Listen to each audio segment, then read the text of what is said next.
고린도전서 10장입니다.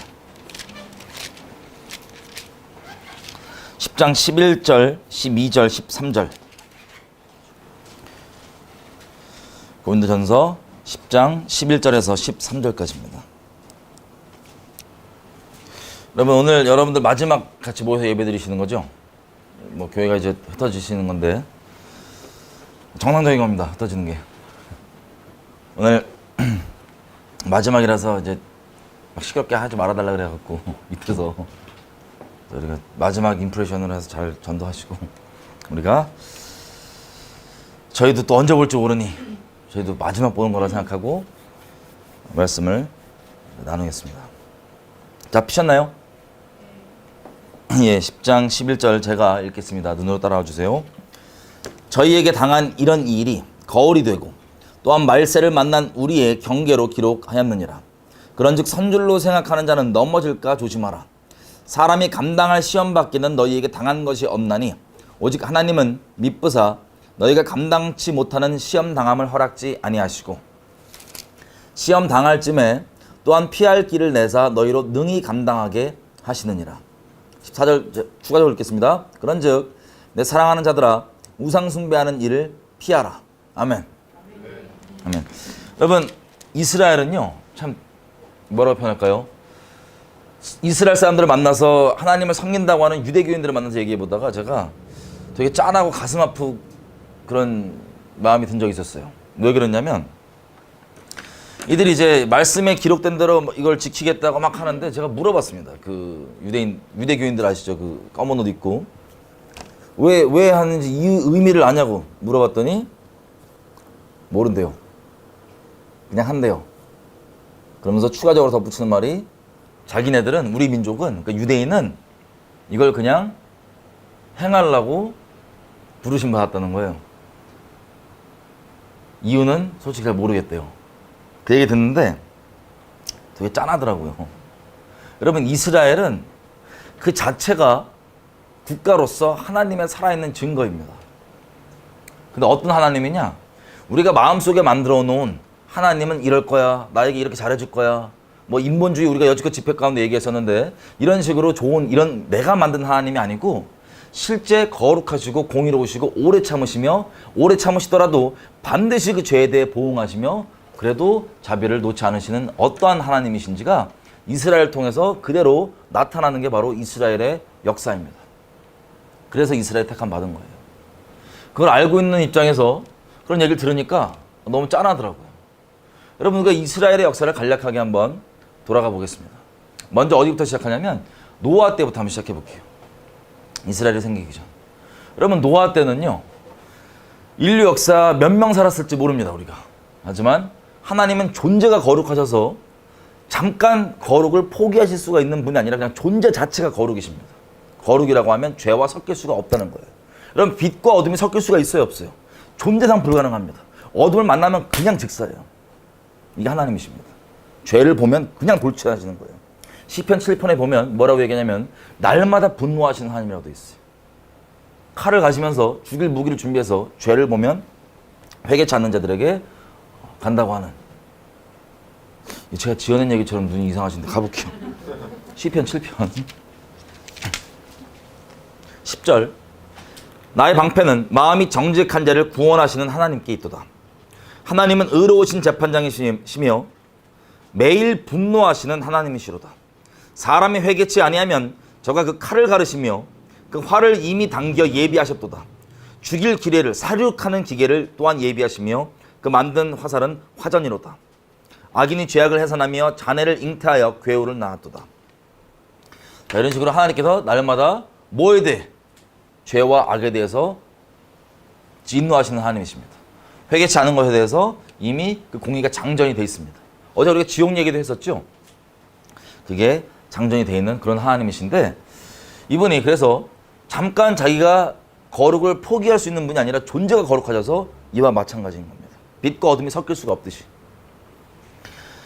그래서 인류 역사에 노아의 때를 돌아보면 몇 명일지 모르겠지만 전 인류 중에 8명 빼놓고 전부 다 지옥 갔습니다. 전부 다. 우리가 이렇게 생각할 수 있어요. 에이, 우리 기준에 설마 다 그러겠냐. 설마 다 죽이시겠냐. 하나님은 다 죽이는 걸 원치 않고 모두 다 사는 걸 원하세요. 하지만 그 선택은 우리가 하는 겁니다.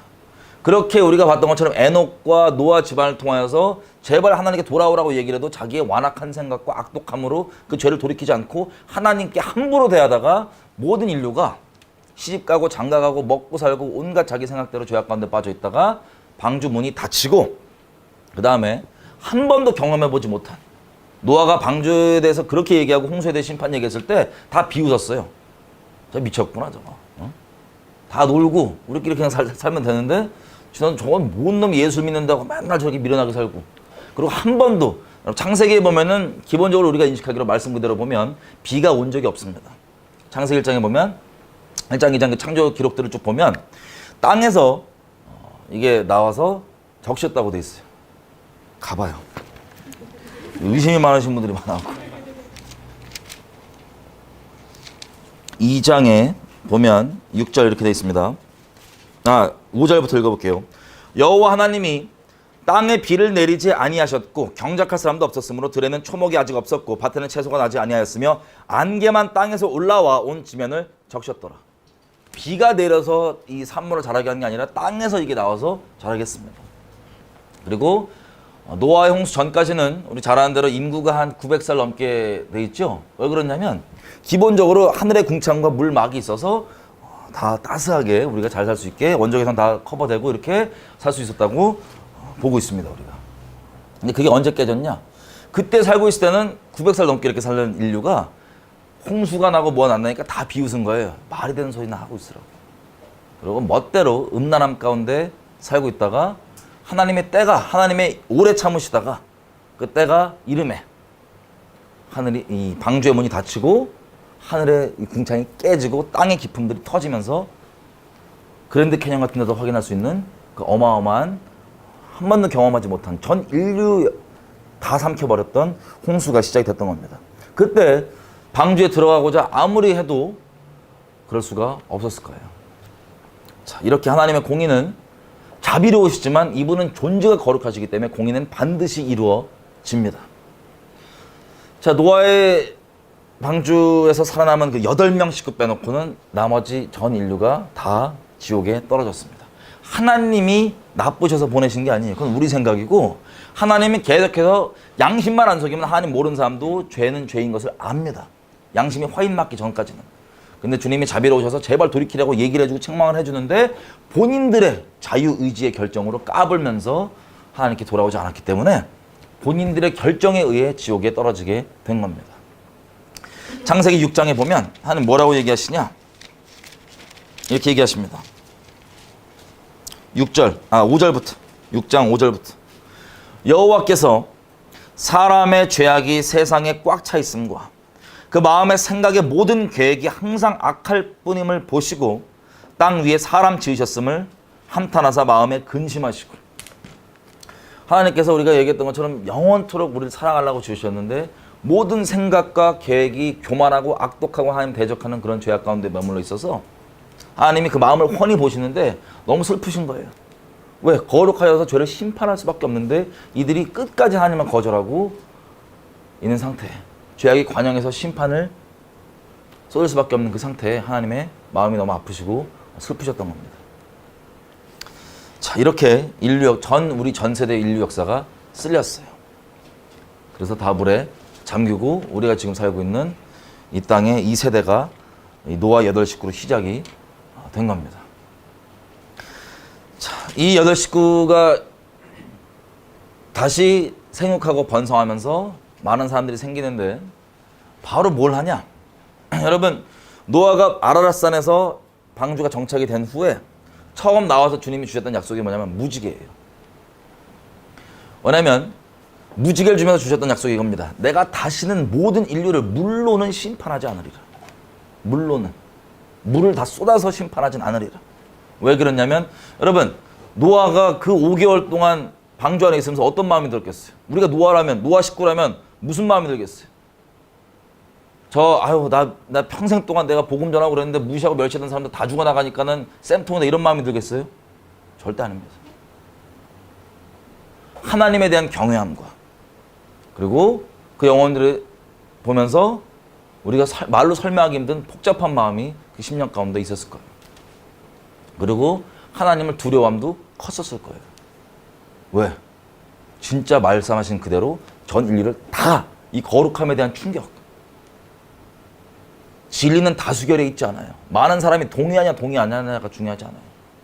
세상이 뭐라고 보냐가 중요한 게 아니에요. 하나님이 뭐라고 보시냐가 중요한데 이분 말씀하신 대로 두렵게 진짜 다 죽은 겁니다. 자기 주변에 이웃이었던 사람들까지 포함해서. 자기 며느리들의 그 집안들, 사돈 집안들 다 포함해서 다. 그것도 처음 경험해보는 하늘에 뚝뚝이 터지고 이 물난리가 나면서. 그렇기 때문에 두려움이 컸겠죠. 그래서 하나님이 처음 주셨던 약속이 뭐냐면 무지개로 내가 다시는 물론을 심판하지 아니하리라. 그런데 레위기 18장 한번 가보겠습니다. 하나님은 영원토록 변치 아니하시는 분이시거든요. 이분의 기준도 동일하십니다. 그래서 이분을 신뢰할 수 있는 거예요. 여기 보면 성도덕에 대한 규례가 나옵니다. 기본적으로.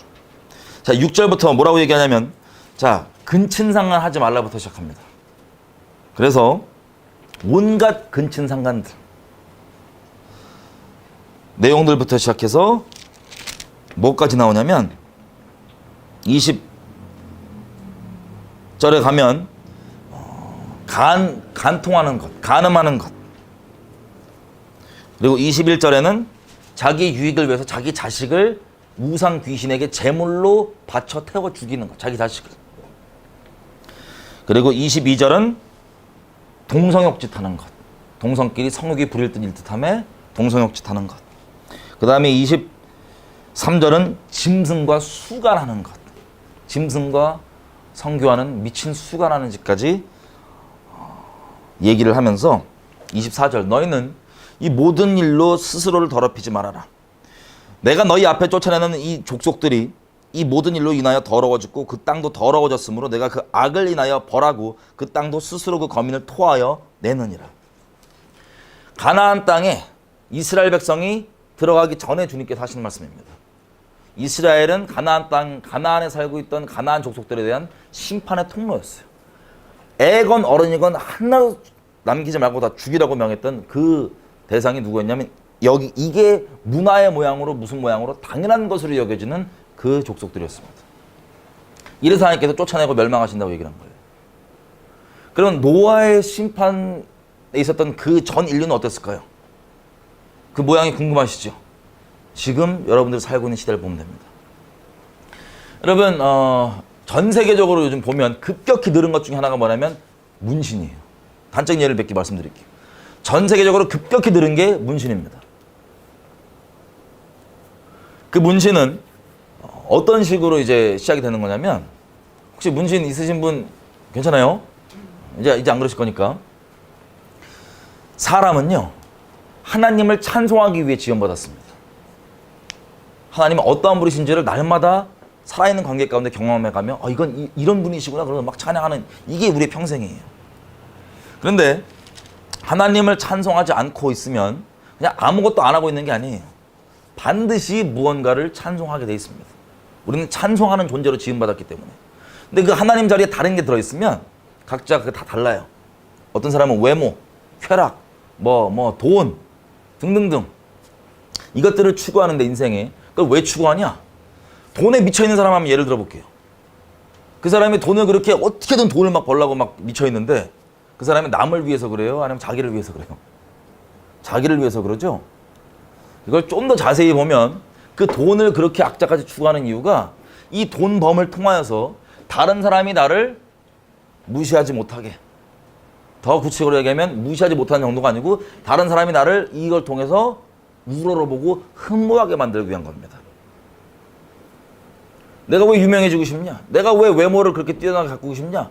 다른 사람이 이걸 통해서 나를 우러러보게 만들고 하고 싶은 거예요.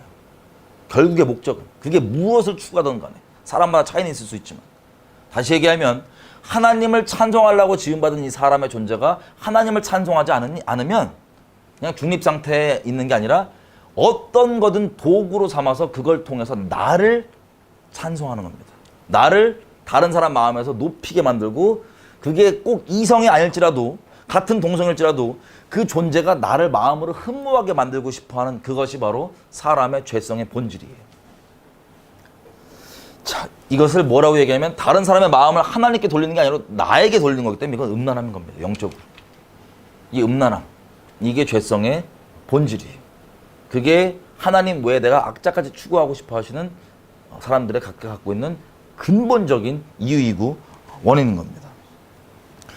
자, 그래서 아담도 처음 죄를 지었을 때 처음 했던 게 기록되어 있긴 뭐라고 되어 있어요. 무화과, 원래 빨가벗고 살았는데 무화과 나무 잎으로 옷을 지어 입었죠. 자, 자기의 벌거벗음, 자기의 적나라한 죄된 모습 그대로를 가리기 위해서 옷을 입은 겁니다. 제가 우스갯소리지만 진심으로 얘기하는 건데 패션 있죠. 패션이 죄인됨에 나오게 되는 첫 번째 열매예요. 패션. 근데 단순히 가리는 데서 그치지 않습니다. 가리는 게 아니라 아까 얘기했던 것처럼 하나님을 찬송하지 않는 자리에 있으니까 패션을 통해서 뭘 하냐? 나를 다른 사람에게 어필하겠다는 거예요. 패션을 통해서. 근데 패션이 단순히 옷만 있으면 참 좋겠는데 거기를 그치지 않아요. 여러분, 이 원주민들 있죠? 막 그 문신 엄청 하고 이게 막 여기 뚫고 저기 뚫고 막 있는 그 원시적으로 아주 본능적으로 사시는 분들. 이런 분들을 보면 우리가 되게 미개하게 보잖아요. 미개한 게 아니에요. 우리가 더 미개해요. 미개하게 보는 그것을 우리가 사실은 그대로 따라가고 있는 겁니다.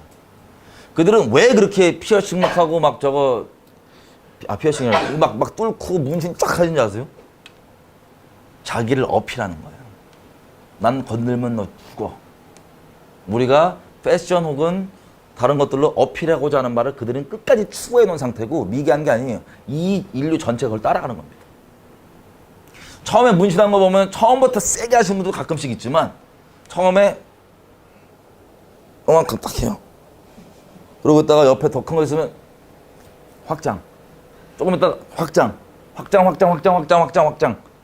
피어싱도 처음에는 살짝.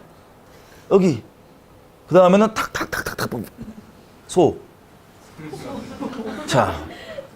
이게 왜 그러냐면요. 나 어필이에요. 나를 찬송하면 나에 대한 어필.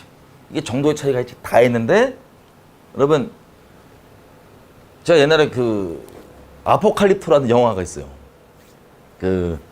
멜 깁슨이 만든 극사실주의, 초현실주의라는 영화로 이렇게 있는 그대로 그때 멸망하기 직전에 남미에 있던 문명을 그대로 고증을 살려갖고 담은 거예요. 그 영화 혹시 보신 분 있으세요? 아포칼립토? 아, 적나라합니다. 그냥 막 이거 해갖고 이렇게 막 문신을 한 애들이 실제 인신제사를 드렸거든요. 심장 꺼내갖고 사람들 앞에서 드리고 막 저 사람 죽이고 그리고 데리고 가서 폭력으로 데리고 가고 노예 삼고 했던 그게 실제 그때 실제 문화예요. 역사적으로 그 문화가 어떻게 멸망당하냐? 걔는 점성술도 있고 엄청 뛰어나 달력도 그렇고 그런 우리가 생각하는 미개한 그런 게 아니에요.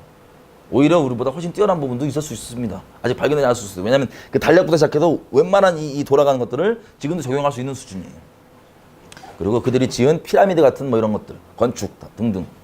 자, 근데 그들은 복장 보면 우리 기준으로 미개해 보이지만 아니에요. 우리가 그걸 지금 따라가고 있습니다. 그들이 그렇게 자기 유익을 위해서 사람 죽이고 인신제사를 드리고 있는 그 상태에서 실제 역사의 멸망은 유럽에서 그냥 개척으로 왔다가 유럽 애들이 죽인 숫자는 얼마 안 되고요. 왜 멸망당했냐? 유럽인들을 통해서 왔던 전염병 때문에 거의 몰살당한 거예요. 그들이 갖고 있던 전염병으로 인해서 이게 퍼져갖고 몰살됐습니다. 그렇게 문명이 망했습니다. 이걸 누가 주관할까요? 하나님이 주관하십니다. 여러분, 예수님이 얘기하시기를 예수님 다시 오실 때는 인류가 노아의 때와 같다고 얘기하셨어요. 왜 그러냐? 노아의 때가 지금 여러분 보시는 왜 문신이 늘어나고 왜 피어싱 점점하고 그렇게 가냐? 그걸 추구하는 노아의 때. 그게 충만했던 전 세계적으로 노아의 때가 지금과 마찬가지이기 때문이에요. 어떤 상태냐? 심판받는. 존재적으로도 음란하고 실제 육체적으로도 음란한. 이 레위기 18장에 봤던 이 내용들이 아마도 드러나지 않았을 수는 있지만 심판받는 그 문화와 이것을 보면 아마 많이 할 거예요. 왜? 하나님의 기준이 동일하시기 때문에. 그렇게 심판을 받았던 그 인류가 슬프게도 하나님께서 약속했던 건 뭐냐면 무지개 있죠. 이걸로 다시는 궁창을 터뜨려서 물로 심판하지 않을 거라고 안심을 준 거예요. 그 두려워하고 있던 노아의 식구들에게. 근데 여러분, 무지개는 무슨 상징이냐면 하나님의 그 자비의 상징입니다. 약속. 다시는 물로는 멸망시키지 않겠다고 하는. 여러분, 제가 묻겠습니다. 우리가 아까 레위기에서 읽었던 이 내용들 중에 두드러지게 볼 수 있는 부분. 동성욕. 동성욕자들의 심벌이 뭐죠? 조금 다르지만 무지개예요. 왜 그런 줄 아세요? 사탄이 하나님을 대놓고 조롱하는 겁니다. 그 모양이 지금 심판받는 그 기준의 모양과 똑같죠? 전 인류에 지금 충만합니다. 뭐라고 얘기하면 하나님께 이 사탄이 죽으려고 감히 네가 당신이 심판 안 한다며 이걸로. 약속이라며. 라고 얘기했던 걸로 조롱하면서 하나님의 진노를 이렇게 쌓고 있는 겁니다. 전 세계적으로. 그때가 지금 우리가 살고 있는 노아의 때와 같은 거예요. 하나님의 심판은 전 세계적입니다. 그렇게 단편적으로 우리가 아까 남미를 얘기했지만 그 멸망당하는 그곳, 그 사람들이 그렇게 서로 산에 중내에 막 쫓기고, 그 영화에서 보면 산에 중내 쫓기고 자기네 딴은 정말 심각한 내용으로 막 가족 살려야 되고 가족 어디 숨겨놓고 이러고 살지만 영화 마지막 장면에 보면은 쫓는 자와 쫓기는 자가 둘 다 바다에서 깜짝 놀래요. 왜 놀라냐? 배에서 유럽 사람들이 십자가를 딱 들고 딱 들어오는 장면으로 영화가 마무리가 됩니다. 제가 그거 보고 충격을 받았어요. 왜냐하면 영화를 보기 전에 하나님께서 이걸 잘 유심히 보라 그러더라고요. 이걸 통해서 하나님께서 인류 역사를 어떻게 동일한 방식으로 대하셨는지, 그리고 주님이 얼마나 가까운지에 대해서 두려운 마음으로 알게 됐었습니다. 여러분, 지금 이 시대가, 여러분이 살고 있는 시대가 여러분들이 인정하건 인정하지 않건 그 동일한 시대에 살고 있는 겁니다. 해 아래에 새 것이 없습니다. 이미 있었던 일들이에요. 그걸 통해서 우리는 뭘 배워야 되냐? 하나님을 경외하는 법을 배워야 돼. 그 실수를 답습하지 말라는 거예요, 하나님께서. 이렇게 노아의 방주 이후에 시작됐던 이 8명의 식구로서 이 인류, 우리가 살고 있는 인류가 처음부터 어떤 일을 했냐? 바벨탑을 모여서 쌓기 시작했습니다. 바벨탑을 왜 쌓았냐? 여러 가지 이유가 있겠지만 근본적인 이유 하나, 여러분, 죄성은 뭐냐? 하나님 말 못 믿겠다 이거야. 그 악독한 마음. 세상에 뿌려진 온갖 잡소리들은 다 믿고 마음속에 들이고 있으면서 하나님 말씀은 못 믿겠다고 하는 악독한 죄성, 본질, 지옥 갈 마음. 하나님 지금 뭐랬어요? 무지개로 다시는 심판하지 않겠다 그랬는데 마음속에 그걸 안 믿으면 어떤 마음이 들어요? 또 우리 죽으면 어떡하라고? 그걸 누가 믿어? 어떻게 믿어? 만약에 물로 터뜨리고 그래도 우리가 살아남을 수 있게 해보자 라고 바벨탑을 높게 쌓는 거예요. 인류가 다 모여서. 자, 그렇게 모여서 이 반역을, 하나님께 반역하는 목적으로 온 인류가 연합을 한 채로 한 마음으로 가는 것. 이걸 보고 하나님이 너무 가슴이 아프셔서 인류를 오래 참으시다가 멸망시킨 직후인데 바로 또 이러니까 어떻게 됩니까? 그제서 하나님께서 언어를 흩으신 거예요. 그리고 부르셨던 게 아브라함입니다. 아브라함을 통하여서 이스라엘 민족이 생기는데, 여러분, 이스라엘 민족의 시작을, 민족적 단위로 시작을 얘기해보면 모세가 출애굽을 시켰던 이 이스라엘 민족입니다. 애굽에서 나오게 했다. 그래서 시내산에서 언약을 맺고 이스라엘 국가, 민족이 시작이 본격적으로 됐습니다. 그런데 이것을 시작하자마자 우리가 여지까지 얘기했던 것처럼 이스라엘과 하나님이 언약을 맺었어요. 시내산에서. 그러면 내가 너를 목숨 다해 사랑하겠다고 맹세를 한 거예요. 하나님 입장에서도 내가 너를 사랑하길 멈추면 난 죽어버리겠다. 너를 있는 그대로 목숨 다해 사랑하겠다고 하는 이 맹세를 이스라엘과 맺은 거예요. 이게 결혼입니다. 결혼의 의미. 지금은 많이 퇴색됐지만 세상에서. 이 결혼을 하자마자, 여러분 기억나시는지 모르겠지만 이스라엘은 금송아지를 만들었어요. 하나님이 애굽에서 나올 때 금과 은 다 하나님 거예요. 이분이 돈이 부족하고 재물이 부족해서 뭐 헌금 내라 뭐라 이러는 치졸한 분이 아니십니다. 이분은 전능하신 분이세요. 금과 은도 다 이분 거예요. 이분이 나오는 이 출애굽할 때 약속하신 대로 아브라함에게 창세기 15장에 약속하신 대로 금과 은을 그 손에 쥐어줍니다. 그래서 그거를 거저 얻고 나오게 된 거예요. 노예였던 신분에서 이스라엘이. 그러면 감사한 거예요, 안 감사한 거예요? 감사하겠죠? 나오는데 이걸 금과 은을 들고 광야에서 어디다가 쓸 거예요? 여러분, 하나님이 없으면 재물이건 뭐든 아무 소용과 의미가 없는 겁니다. 우리 인생 가운데. 이걸 들고 나와서 그 재물조차도 원래는 어떤 의미냐? 언약을 맺고 여러분 하나님과 이제 결혼을 했기 때문에 신방을 차릴 거 아니에요. 신방을 차릴 때 하나님이 명하시는 게 이겁니다. 그 재물로 다 내, 이게 아니에요. 자원하는 자발적인 마음에 드는 사람들은 그 자발적인 마음으로 이 신방을 짓기 위해서, 성막을 짓기 위해서 그걸 내라 그래요. 여러분 사람 마음이 어디에 들어있냐? 우리가 시간 남을 때 내가 시간을 어디 쓰는지 보면 내 중심이 확인돼요. 내가 재정이 있을 때 그 재정을 어디다가 쓰는지 보면 내 중심이 확인돼요. 내 중심에 정말 뭐가 있는지, 어떤 게 내 주인인지. 내 마음, 재물이 있는 그곳에 내 마음이 있습니다. 자, 이 재물을 주신 이유는 하나님 건데 우리에게 맡기신 이유는 신방을 지을 때 자발적인 마음으로 하나님을 사랑하는 마음으로 같이 신방을 짓자고 하는 기꺼이 내어놓는 이 마음을 원하시는 거예요. 그 재물이 필요해서가 아니고. 그래서 맡겨놓은 건데 이 결혼식을 하자마자 뭐 했습니까, 이스라엘이? 그 맡겨놓은, 마음 나누자고 맡겨놨던 그 재능 혹은 그 재물들을 가지고 잠깐 자기를 인도했던 사람이 안 보이니까. 그럼 지금 제가 드리는 말씀 짧게 드리지만 다 하나씩 돌아보면 생각해 보십시오.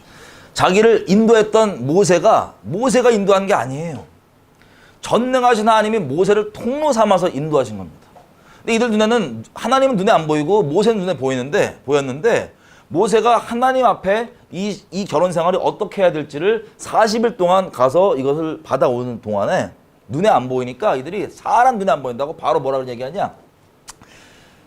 아론한테 따집니다. 우리를 애굽에서 건지는 하나님을 만들어내라. 왜? 여지껏 다른 것들 보니까 뭔가 뭐 화려하고 뭐가 이렇게 막 신상들이 막 있잖아요. 애굽에서도 보면. 만들어내라. 어딨냐? 눈에 안 보인다. 당장. 그때 이제 아론이 제사장임에도 불구하고, 제사장은 뭐예요? 하나님과 사람 사이에 이걸 중재하고 통로 역할을 잘해주는 게 제사장인데, 제사장임에도 불구하고 미친 소리 하지 마라 이렇게 얘기해야 되는데 뭐라고 얘기하냐면, 그러면 그 금을 좀 갖고 와봐라. 그렇게 얘기해서 금을 갖고 와서 간만에 기술을 좀 부렸습니다. 잘 요걸 해갖고 금송아지 딱 만들어 놓고 뭐라고 선포해 주냐? 이게 너희를 애굽에서 건져낸 여호와라고 금송아지 이름을 딱 붙였어요. 여러분, 우리가 하나님이라고 아무리 하나님 하는 이름 불러도 저 여러분 마음속에 만든 하나님은, 성경과 다른 그 하나님은 가짜 금송아지예요. 가짜 금송아지. 어떻게 쉽게 이해하면 되냐? 하나님 믿으면 잘 돼야 될 거 아니야. 세상적으로. 하나님 믿으면 돈 벌어야 될 거 아니야. 왜 믿는데 돈 못 벌어? 왜 믿는데 맨날 돈 어려워? 왜 믿는데 세상적으로 형통하지 못해? 이거 다 금송아지예요. 여러분 하나님 이름 부르지. 여러분 마음속에 하나님은 이래야 된다고 하는 여러분이 만든 금송아지 여호와입니다. 자, 그래서 이것을 누가 또 조장해 주냐면 제사장이 조장해 주는 거예요. 아론이라고 하는 제사장이.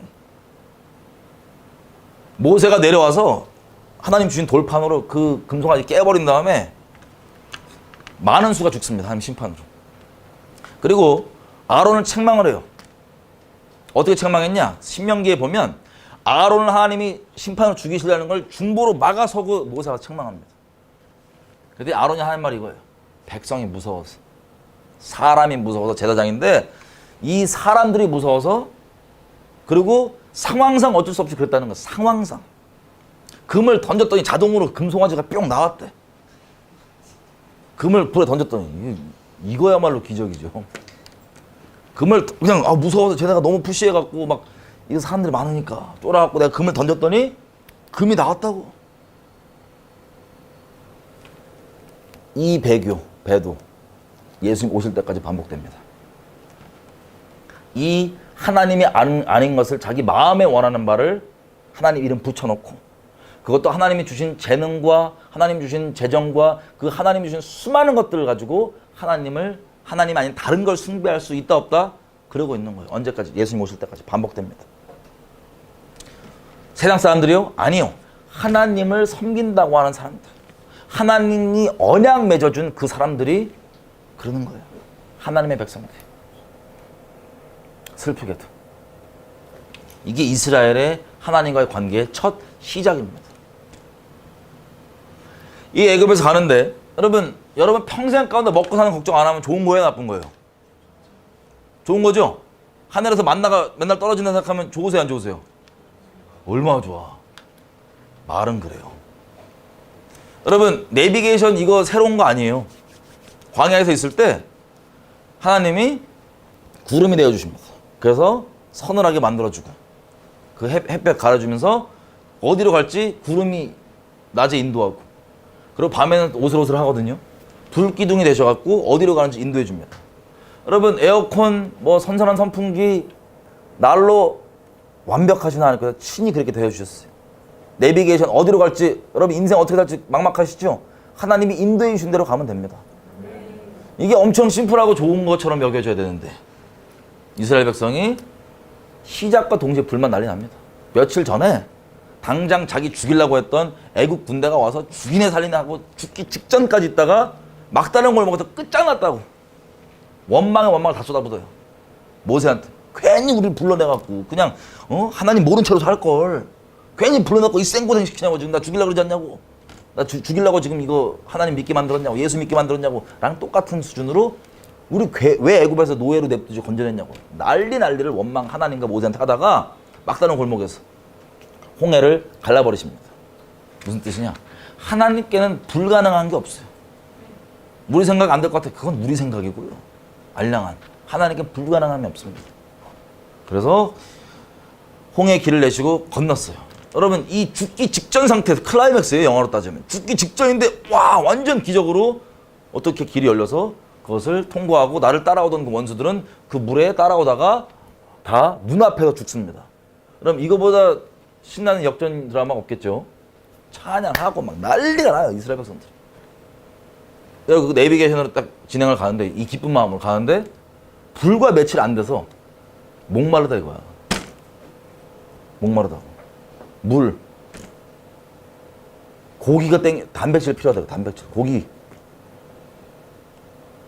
내 애굽에는 종이었지만 애굽에서는 부추도 땡기고 막 마늘도 먹고 막 엄청 많았는데 지금 뭐냐 이거야.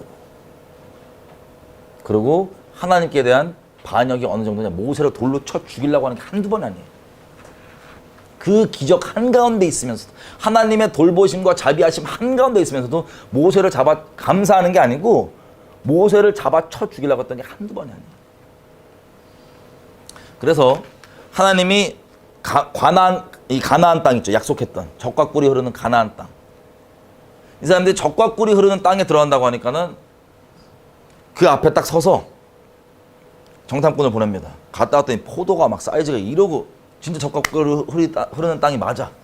내가 보니까 그 땅에 이미 살고 있는 거주민들이 막 떡대가 이렇고 성벽도 이렇게 높고 하니까는 여지껏 자기를 인도해줬던 애굽을 멸망시키고 눈앞에서 인도했던 하나님의 능력을 온데간데 없고 원망을 이렇게 쭉 당겨요. 여호와께서 우리를 죽이려고 불렀다 이거야. 애굽에 내버려두지 죽이려고 불렀다. 울고 불고 가족들 다 지켜갖고 하나님 앞에 들으라고 울고 불고 땡깡을 부리는 거. 여러분 하나님이 이런 거 보면 마음 어떻겠어요? 그냥 울고 불고 땡깡을 부리는 거. 그 10가지 기적 체험하고 홍해 건너고 다 왔는데도 그래서 하나님이 몇 번이나 거룩하시고 공의로우신 분이시기 때문에 멸망시키려고 했던 걸 모세가 몇 번이나 하나님 앞에 저 대신 죽여달라고 막아섭니다. 근데 이스라엘 백성은 그 모세를 어떻게 대하는 줄 알아요? 너 때문이라고. 저 빨리 물 안 갖고 와? 물 안 갖고 와? 이게 감사하게도 예수님으로 예표되는 예수님의 영에 붙잡혀 있었던 수많은 하나님의 사람들이 반역하는 인류와 소위 하나님을 믿는다고 하는 이 사람들을 대해줬던 하나님 자비의 통로였어요. 자기를 죽이려 하는 사람들에게. 자, 그렇게 이따가 하나님께서 진노하셔서 그러면 멸망은 안 시킬 테니 정탐가 있던 40일 동안 40년 뺑뺑이 돌 거다 라고 40년 뺑뺑이가 시작됩니다. 그때 동안 하나님이 가르쳐주고 싶었던 게 뭐냐? 젖과 꿀이 흐르는 땅에 들어가는 것도 중요한 게 아니고 이게 중요한 거예요. 신명기 8장. 사람이 제가 말씀드릴게요. 광야에 너희가 왜 40년 동안 이렇게 돌아다녔냐? 사람이 먹고 사는 걸로 인해서 그걸 위해 사는 존재가 아니고 여호와 입에서 나오는 모든 말씀으로 사는 이 본질을, 우리가 어제 집회까지 얘기했던 이 본질을 알게 해주시려고. 비록 그 약속 땅에 안 들어간다 할지라도 그게 중요한 거니까. 그러면 내 몸이 편하고 먹을 게 충족되어 있는 젖과 꿀이 흐르는 땅에 들어가도 하나님의 음성을 청종하지 않는, 그 순종하지 않는 자리에 있으면 그거는 우리에게 저주예요. 여러분, 아무리 세상에서 여러분들이 부러워하는 돈 많고 뭐 다 있어 보이는 사람들, 막상 하나님 모르는 사람이면 그 사람이 가까이 보면 비참합니다. 비참합니다. 그 비참한 쳇바퀴를 사람들이 따라가는 거예요. 저도 어릴 적에 제가 외국에 있었잖아요. 돈 많은 분들이 많았어요. 집안에 돈이 엄청 많은 분들. 어렸을 때 저는 외국에서 공부를 했는데, 근데 어마어마하게 많은 집안들 보면은 주변에서 다 부러워요, 그 사람을. 그래서 저 가까이서 이분과 교제를 해보니까 다른 사람은 이분을 화려하게 보고 엄청나게 부러워하는데 막상 이분은 설명할 수 없는 깊은 고독과 외로움 가운데 있어요. 저는 이제 예수님이 없기 때문이라는 걸 제가 알고 있죠. 마치 세상이 추구할 수 있는 모든 권력과 모든 부귀 영화 그리고 모든 쾌락을 다 누렸던 진시황제 아세요? 옛날 중국에 진시황제가 이 세상 사람들이 이것만 있으면 내가 될 거라고 생각했던 그 권력, 돈, 명성, 쾌락 다 있었습니다. 벗은 여자들이 자기 침대였어요. 진시황제. 이걸 다 갖자마자 진시황제가 뭐 하다가 미쳐 정신병 걸려 죽은 줄 아세요? 이걸 가져도 나에게는 영원한 생명이 없어갖고 이거 못 누린다 생각하고 미쳐갖고 빨리 불로장생초 찾아오라고 그러다가 정신병 걸려 죽었어요. 우리가 이 세상에서 하나님 없이 쫓고 이것만 있으면 되겠다고 생각했던 내 인생 거는 거 이미 진시황제가 가져받고 정신병 걸리는 그겁니다. 아무짝에 쓸모없는 영생이 없다면. 이 세상에 영원한 것은 하나님밖에 없으십니다. 그분을 우리에게 선물로 내어주신 게 예수님이에요. 그 헛된 것들 굳이 또 따라가 봐야겠어요? 그 광야 40년 또 꼭 가셔야 되겠어요? 그 악독한 마음 광야에서 품었던 모세에 대해서 그 마음 꼭 가지셔야 되겠어요? 그 하나님에 대한 감사가 아닌 원망 꼭 그렇게 가지셔야 되겠어요?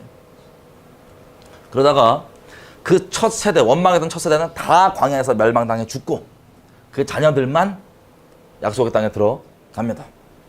약속의 땅에 들어갈 때 일단은 이 광야에 있었던 어린 세대는 마음에 어떤 결단을 했냐? 우리 부모 세대가 반역해서 이런 일을 겪었기 때문에 우리만큼은 진짜 절대로 그러지 않았지. 마음의 결심에 맹세를 하고 들어갔습니다. 하나님이 계속 신신당부했던 게 뭐냐면 너는 들어가면 저들과 타협하지 말고 언약하지 말라. 저들을 남겨두지 말아라. 왜? 적은 누룩이 온 덩이에 퍼진다고. 우리는 죄인이기 때문에 좋은 말에 귀 기울이기보다 나쁜 말하면 휙 믿어버리죠. 마찬가지예요. 그 우상들을 내버려 두면 네가 타협하면 네가 그것을 섬기게 되고 거기에 붙잡히게 됩니다. 하나님이 그것을 염려하시면 그건 우리가 난 안 그래. 그건 교만이에요. 교만. 하나님이 그럴까 봐 염려하시면 하나님의 말씀을 순복해야 되는 겁니다. 그렇게 쳐들어가서 굳은 마음으로 들어가서 다 쳐들어가서 이깁니다. 여호수아한테. 그 다음에 나머지 잔 지역에 남아있는 이것들을 각각 지파가 처리를 하라고 맡겨놓는데 그때부터 인본적으로는 합리적으로 보이는 생각들로 인하여서 이것들을 내버려 둡니다. 뭘 다 쓸어버리냐. 종으로 써먹으면 되는 거 아니냐. 물 길러오게 하면 되는 거 아니냐. 나무 길러오게 하면 되는 거 아니냐. 굳이 꼭 죽일 필요가 있냐. 하나님 말씀에 마치 하와가 이거 먹으면 과연 죽을까? 죽지는 않아. 오히려 우리에게 더 좋게 되라고 했던 이 거짓말 똑같이 반복해서 받아들이는 거예요. 그래서 합리적으로 쓰면 되지. 뭔 무식하게도 다 죽여. 극단적으로. 무식하게. 이 누룩으로 구약 전체에서 넘어지고 자빠지고 그 누룩 때문에 회개하고 심판받고 난리치는 게 그것 때문입니다. 그 이후에도 나오는 사사기.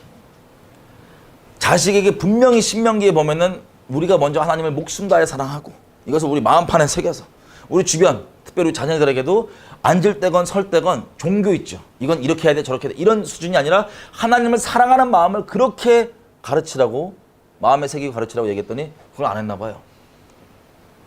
그래서 바로 다음 세대 되니까 자녀들이 완전 깡그리 하나님 잊어버려요. 그리고는 하나님을 섬긴다고 하는 껍데기, 우리 지금 마치 모태신앙처럼 껍데기는 남아갖고 완전 우상숭배 짓을 그대로 하나님 이름으로 합니다. 그게 사사기예요. 그 다음 이방에서 얘기하는 것처럼 우리가 또 전쟁도 치르고 귀찮게 이거 언제 다 하냐, 남은 족속도 어떻게 처리하냐, 귀찮게 또 쳐들어오면 또 우리가 언제 맨날 모여갖고 막 지도자 세워갖고 맨날 싸우냐. 그냥 이방이 그러는 것처럼 쟤네 보니까 편리해 보이지 않냐. 한 명 딱 세워서 그냥 거기 우리 종으로 살고 걔한테 다 맡겨버려. 왕 세우자 라고 왕정으로 갔던 이스라엘. 그 첫 번째 왕 사울, 하나님이 직접 택하시고 하나님이 기름 부으시고 하나님 은사까지 주셨던 충만한 기름 부으셨던 이 왕 어떻게 됩니까? 처음엔 겸손하기 시작했으나 사람들이 자기를 좀 우러러봐주고 좋아해 주니까 하나님조차도 자기의 명성을 유지하기 위한 도구로 삼아갖고 하나님의 명령을 자기 멋대로 막 대하면서 하나님이 몇 번이나 책망을 해줘도 마음에 어떻게 얘기하냐면 알았으니까 회개했다 치고 나 쪽팔리지 않게 가서 좀 예배 좀 드려주고 내 얼굴 좀 세워달라고. 이런 식으로 하나님이 아닌 다른 것들을 대놓고 자기가 무슨 잘못인지 인식을 한 채로도 돌이키지 않고 갔던 이 사울. 비참하게 귀신 들려서 살다가 하나님께 버림받고 죽습니다. 자살로 죽습니다. 그 다음 다윗이 이것을 이어가는데 다윗이 하나님 앞에 마음에 합한 자로서 잘 정착을 하고 다윗의 아들에게 이것을 계승이 됩니다.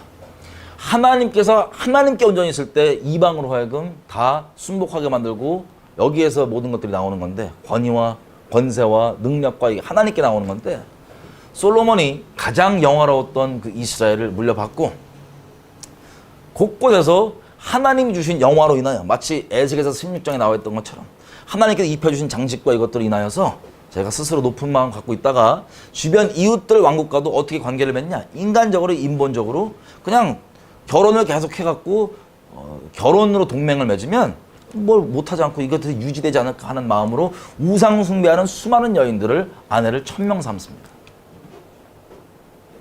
그래서 하나님이 직접 지혜까지 주셨던 그 1000번째 솔로몬, 다윗의 친아들, 하나님 택한 자, 어릴 적부터 이름이 여디디아라고 해서 하나님이 내가 사랑하는 자라고 불렀던 그 사랑하는 자 솔로몬이 배교해가지고 그 지혜들로 인하여 배교해가지고 감람산 전체가 완전 우상 천지였어요. 그냥 우상 덩어리. 그로 인해 이미 이스라엘은 부족으로 나눠 있었던 그런 게 아니라 왕에게 다 권위를 실어주는 왕이 이스라엘 전체의 뜻을 대표할 수 있는 그 체제로 갔기 때문에 왕의 행동이 이스라엘 전체 행동이에요. 이스라엘 전체의 뜻이에요. 마치 지금 우리나라도 따지면 대통령이 해외 가서 무슨 발언하면 그 발언을 들은 그 외국은 대한민국의 뜻을 들은 거예요. 개개인적으로 각자 의견이 다르다 그건 둘째 문제고 대한민국의 뜻을 들은 것처럼 마찬가지입니다. 왕정이 돼서 이 왕의 행동이 뭐 그건데 아예 대놓고 우상 숭배를 막 해버린 거예요. 그래서 이스라엘은 심판받고 반으로 갈라집니다. 남과 북으로.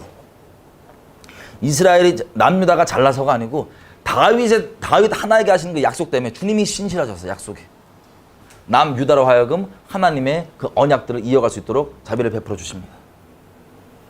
그럼에도 불구하고 이 북이스라엘은 하나님이 어떻게 갈라졌냐면 처음에 솔로몬의 범죄함 때문에 여로보암 사람에게 와서 내가 이거를 나눠서 너에게 줄 거다. 네가 나를 잘 선별하라고 얘기했는데 그 얘기는 아멘이에요. 자기 왕 삼아 준다고 하니까. 갈라지자마자 혹시 예루살렘에서 예배를 드린다고 돼 있으니까 혹시 내 백성, 북이스라엘 백성들이 가서 예루살렘에 예배 드리다가 또 통일되면은 내 왕자리가 사라지잖아요. 마치 사울이 그랬던 것처럼. 하나님의 말씀도 모두 다 자기를 위한, 자기가 추구하는 우상을 위한, 썩어 없을 것을 위한 그냥 부적에 불과해요. 부적에 불과해요. 동네 잡신이 내 소원 이뤄주면 되는. 그래서 금송아지를 2군데 세팅을 합니다. 국경 끝 처음. 그래서 뭐라고 얘기하면 원래 정하신 제사장도 아니고 그냥 아무나 붙잡아가지고 제사장 삼아버리고 이 금송아지를 다시 제사 드리게 합니다. 여호와 이름을 가지고. 계속 반복돼요. 역사가. 이유가 뭐냐? 혹시 저희 가서 예배드리다가 통일이라도 되면, 이 언약 안에서 통일이라도 되면 자기 왕자리가 사라지니까. 이렇게 북이스라엘 시작되고 하나님이 이 진노를 계속 쌓는 이스라엘을 솔로몬 때부터 계속 점점점 쌓아질 거 아니에요? 선지자를 보내서 그냥 심판하지 않아요. 몇백 년을 계속해서 제발 돌아오라고 책망하시고 얘기하십니다. 호세아서 보십시오. 남편을 두고 온갖 남자들과 간음하면서 애비가 누구지 모르는 자식들을 막 낳으면서 키운 그 호세아. 자기 아내가 그렇게 살았던 건 호세아 아내가. 그러면서도 나중에는 아예 이 호세아 아내가 누구도 거들떠보지 않는 성전 창녀로 팔려갔을 걸로 추정됩니다. 그 음란을 누리고 남편 멸시하고 낄낄대면서 자식도 막 싸질러 놓고 애비를 모르는. 그랬더니 하나님 뭐라고 얘기합니까? 호세아한테. 저는 이걸 전재산으로 봐요. 네가 가진 요거 가지고 가서 너의 아내를, 그 종대 입고 팔려있는 아내를 사와라.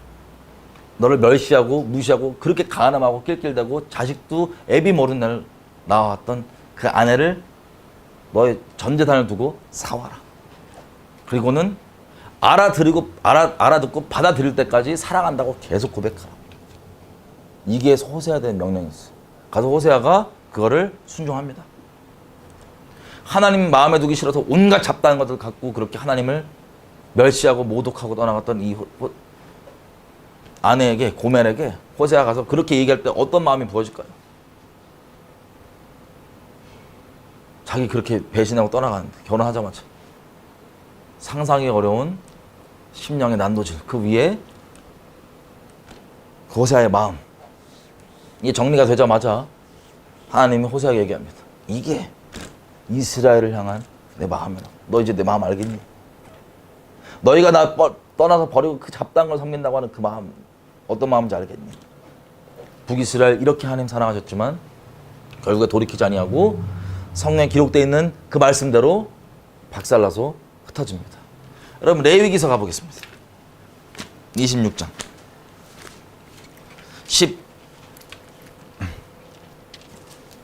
14절부터 여러분 하나님의 언약에는요 축복이 있고 저주가 있습니다. 축복은 잘 누리면 되는데 중요한 것은 저주를 한번 볼게요. 왜냐하면 저주는 받으면 큰일 나니까. 14절부터입니다. 15절 끝에 부분에 보면 너희가 나의 언약을 배반할진대. 배반을 하면 어떻게 되냐. 16절 내가 이같이 너희에게 행하리니 곧 내가 너희에게 놀라운 재앙을 내려 폐병과 열병으로 눈이 어둡고 생명이 쇠약하게 할 것이요 너희의 파종은 너희가 심는 것들은 헛되고 너희의 대적이 그것을 먹을 것이며. 이게 첫 번째 저주입니다. 열병, 폐병으로 생명이 쇠약하게 되고 눈이 어두워지고 그리고 우리가 수고하고 노력한 것들을 우리의 대적들이 가져가는 거예요. 이게 첫 번째 저주입니다. 그 다음 이어서 같이 이게 맞물려진 게 뭐냐면 17절 내가 너희를 치는 것인데 너희가 너희 대적에게 패할 것이고 너희를 미워하는 자가 너희를 다스릴 것이며 너희를 쫓는 자가 없어서 도망하리라. 너희의 지도자가 너희를 사랑하거나 아끼고 너희를 위하는 지도자가 아니고 너희를 오히려 아예 미워하는, 너에게 멸망을 전해주는, 멸망을 전해주는 그런 지도자가 너희의 지도자가 될 것이다. 이게 심판이에요. 저주. 그럼에도 불구하고 18절 내용이 뭐냐면 그래도 불구하고 너희가 이제라도 내게 돌이키지 않고 회개하지 않으면, 내 언약으로 돌아오지 않으면 19절 내가 너희 세력의 교만을 인하여서 교만을 꺾고 너희 하늘로 철과 같게 하며 너희 땅으로 놋과 같게 하리니. 하늘과 땅을 막아버리겠다는 거예요. 여기에 여러분 신명기 28장은 이 똑같은 레위기에 있는 저주를 좀 더 자세하게 풀어서 얘기합니다. 신명기 28장 23절 24절을 잠깐 얘기를 하면 이렇게 돼 있어요. 신명기 28장 23절 24절 너희의 머리 위에 하늘은 노치 되고 너희 아래 땅은 철이 될 것이며. 아까 읽었던 부분이죠. 그 다음 이어서 24절 여호와께서 비 대신에 티끌과 모래를 너의 땅에 내리시리니 그것들이 하늘에서 너희 위에 내려 필경 너를 멸하리라. 여러분 티끌이 뭔지 아세요? 티끌과 모래. 티끌이 뭐예요? 미세먼지입니다. 작은 끌, 작은 먼지. 자, 이런 것들이 쭉 나오고 지도자는 너희를 미워한다. 그리고 신명기 28장 43절 보면 이렇게 됐어요. 너희 중에 우거하는 이방인은 점점 높아져서 너희 위에 뛰어나고 너는 점점 낮아질 것입니다. 자국민이 아니라 다른 이방인들이 우리 위에 훨씬 더 나은 상태로 점점점 올라간다. 왜? 그 백성을 미워하는 지도자가 그렇게 하는 거예요. 이렇게 레위기 26장 14절부터 17절까지가 맞물려 돌아가는 첫 번째 큰 저주입니다. 하나님의 언약을 배신했기 때문에 나온. 둘째, 그래도 회개하지 않으면 아까 얘기했던 것처럼 하늘과 땅이 막히고 20절 너희의 수고가 헛될지라 그 땅은 그 산물을 내지 아니하고 땅의 나무는 그 열매를 맺지 아니하리라. 이걸 쉽게 얘기하면 뭐예요? 열심히 노력하고 뭐해도 소산이 나지가 않는 거예요. 결과가 나오지가 않는 거예요. 그리고 아까 봤던 것처럼 미세먼지까지 가득한. 그럼에도 불구하고 21절 회개하지 않으면 7배 더 이 재앙이 커집니다. 그래서 22절 너희의 숫자가 확 준다. 너희의 숫자가 급격히 감소하게 된다. 짐승을 통하여서 너희의 숫자가 급격히 감소하게 된다. 그리고 22절 끝에 보면 뭐라고 되어 있어요? 너희의 도로가 황폐하리라. 길들이 황폐해지고 뭐라고 얘기할까요? 교통이 안 되는 거예요. 도로가 황폐해지는 거예요. 수송도 물자 수송도 안 되는 거겠죠. 쉽게 얘기하면 이게 어려워지고 동물이 너희를 다 숫자를 급격히 감소시킨다. 23절 그런 지경에서 너희가 내게 돌아오지 않고 이 배교한 것 배도한 것 언약을 저버린 것을 돌이키지 않는다면 24절부터 5절부터 쭉 보면 5절부터 6절까지 얼마나 경제적으로 어려운 상태 가운데 있게 되냐.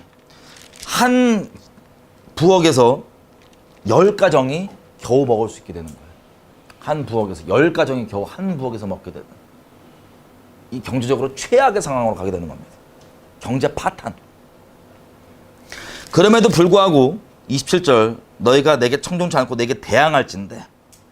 28절 내가 진노로 너희를 대항하되 7배 더 때리는데. 29절 너희가 아들의 고기를 먹고 딸의 고기를 먹을 것이며. 자식을 잡아먹는 끔찍한 불상사가 그 다음 심판입니다. 그리고 30절 내가 너희의 산당을 헐며 너희의 태양 주상을 찍어 넘기며 태양 우상이에요. 개역 한글에는 히브리 원어로도 그렇습니다. 찍어 넘기며 너희 시체를 파괴한 그 우상 위에 던지고 내 마음이 너희를 싫어할 것이며. 31절 내가 너희의 도시들로 황폐하게 해버리고 너희의 성소들 예배당들로 황량하게 만들 것이고 예배당 너희의 예배를 내가 받지 않을 것이고. 32절 그 땅 자체가 완전히 황무하게 되어서 소산이 나지 않는 황무하게 되는 황폐하게 될 것이고. 33절 내가 너희를 열방 중에 흩을 것이요 내가 칼을 빼어 너희를 따르게 하리니 너희의 땅이 황무하며 너희의 도시가 황폐하리라. 이렇게 하나님께서 정해놓으신 저주대로 이스라엘은 겪게 됩니다. 그래서 북이스라엘도 먼저 이걸 겪는데 여러분 아시겠지만 이미 엘리사 선지자가 있었을 그 당시 때도 이 심판이 막 돌아간 때였어요. 그래서 자기 자식도 잡아먹고 성경에 기록되어 있는 대로 이것들을 다 겪으면서 구체적으로 자세히 기록이 안 돼서도 하나님 말씀은 그대로 이루어지기 때문에 이렇게 됐다는 것을 알죠. 우리가 그렇게 이런 걸 겪다가 마지막에 어떻게 됩니까? 아수르 제국이 쳐들어와서 엄청난 숫자가 죽고 남은 사람들은 나라 잃고 디아스포라로 정처 없이 난민처럼 떠돌게 되는 그 일이 북이스라엘에 먼저 벌어집니다. 남유다는 조금 더 남아있었어요.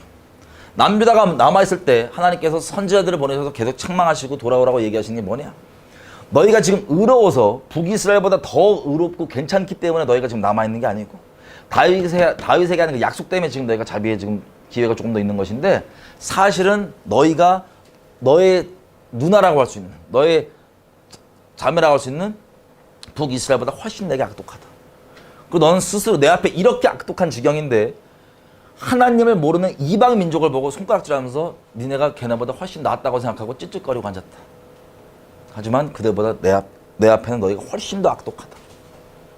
너희 자매 북이스라엘이 이 기록된 우리가 방금 읽었던 이 언약의 저주대로 된 것을 그대로 봤으면 이제라도 하나님 말씀을 경외하고 돌아와서 내게 돌아와야 될 텐데 그러지 않고 오히려 더 악독하게. 왜? 주변에 수많은 선지자들하고 하나님 말씀 맞고 하나님 말씀 선포한다고 하는 그리고 선지자들 그리고 수많은 제사장들이 다 뭐라 하면 다 권력과 돈과 타락과 다 썩어 문드러져서 뭐라고 얘기하냐? 이 재앙 한가운데 당하고 있는 남유다를 보고 괜찮다. 다 잘 될 거야. 평안하다. 괜찮아질 거야. 회개가 없어도 하나님께 돌아감이 없어도 괜찮아질 거야. 이러고 앉아있는 겁니다. 사람의 죄성상 회개하라는 말이 더 끌려요? 아니면 괜찮다고 하는 인본적으로 긍정적인 말이 더 끌려요? 그 마귀의 말이. 진리는 다수결이 아닌데.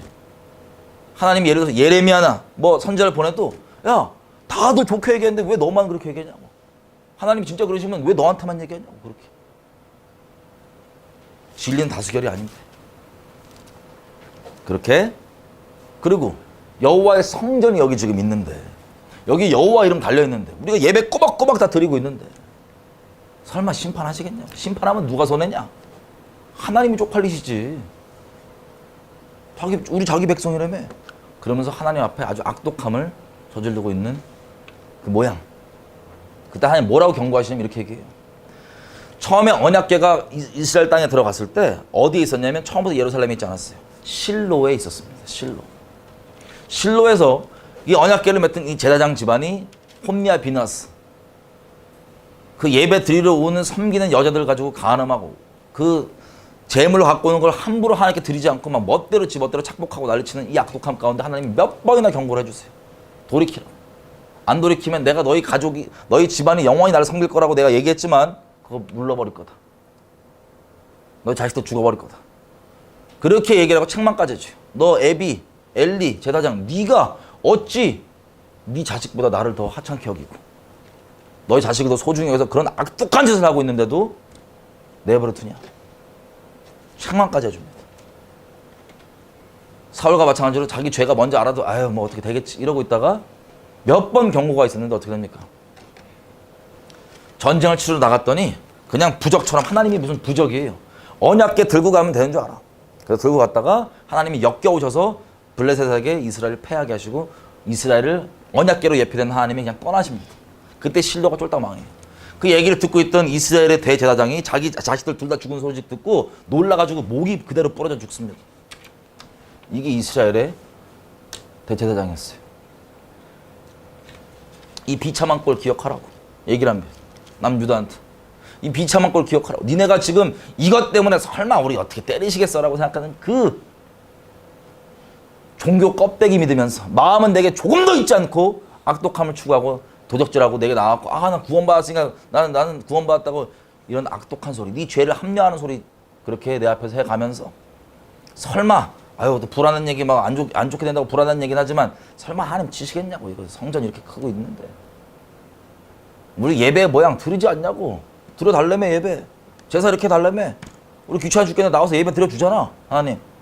이 미친 짓거리 생각, 이 악독함만 품고 있다가 어떻게 됩니까? 하나님이 예레미야 인생을 통해서도 몇십 년 동안 이 얘기를 경고를 해주시는 거예요. 자비로우셔서 진작에 멸망시킬 수도 있지만 자비로우셔서 몇십 년간을 얘기를 해주시다가 하나님 말씀 그대로 박살이 납니다. 바벨론 제국이 쳐들어와서 남유다가 박살이 납니다. 여러분 한 번의 전쟁으로 이렇게 된 게 아니에요. 국지전이 몇 번 있었어요. 바벨론이 왔다가 쳐들어와서 포로 몇 명 데리고 다시 돌아갔다가 여호와의 성전 기구 몇 개 들고 돌아갔어 처음에. 왜? 그러면 어떤 생각을 가져야 되냐면 설마 하나님 성전 있는데 이거 이방인 저들이 저 하나님 뺏기게 하겠어. 우리가 아무리 뭐 죄졌다고 뭐 그래도 이방인이 갖고 가는 거예요. 그럼 그제서라도 이게 아니구나 하고 하나님께 돌이켜야 되는데 아직도 거짓 선지자들이 뭐라고 얘기하냐. 주께서 2년 내로 이거 다시 돌려보내신다. 거룩하시기 때문에 어떻게 가증한 애들이 갖고 있게 내버려 두시겠냐. 교리적으로 들으면 종교적 교리로 그럴싸해 들려요. 거짓 선지자들 다 계속 괜찮다. 평안하다. 그렇게 얘기하다가 몇 번의 이런 국지전을 통하여서 있다가 남유다가 완전 박살이 납니다. 예레미야 애가에 나와 있는 것처럼 애기들까지도 성소의 어르신들까지도 제사장으로서 근엄한 척하고 있었던 어르신들부터 시작했어요. 여자들이 죽었는데 젖먹이 애가 겨우 살아남았고 죽은 엄마 젖을 빨라고 막 이러고 있고 하나님께 선택받았다고 하는 백성이 그 끔찍한 지경을 예레미야가 평생 동안 그렇게 얘기했지만 그거를 보면서 눈물을 흘리면서 애가를 짓는 거예요. 더 충격적인 건 마치 여러분들처럼 디아스포라로 나와 있던 유대인들이 있었어요. 외국에. 근데 본국 남유다가 그 박살이 나갔고 하나님의 섭리 가운데 예레미야가 그들에게 가게 됩니다. 그들을 만나게 돼요. 그 외국 땅에서, 애굽에서.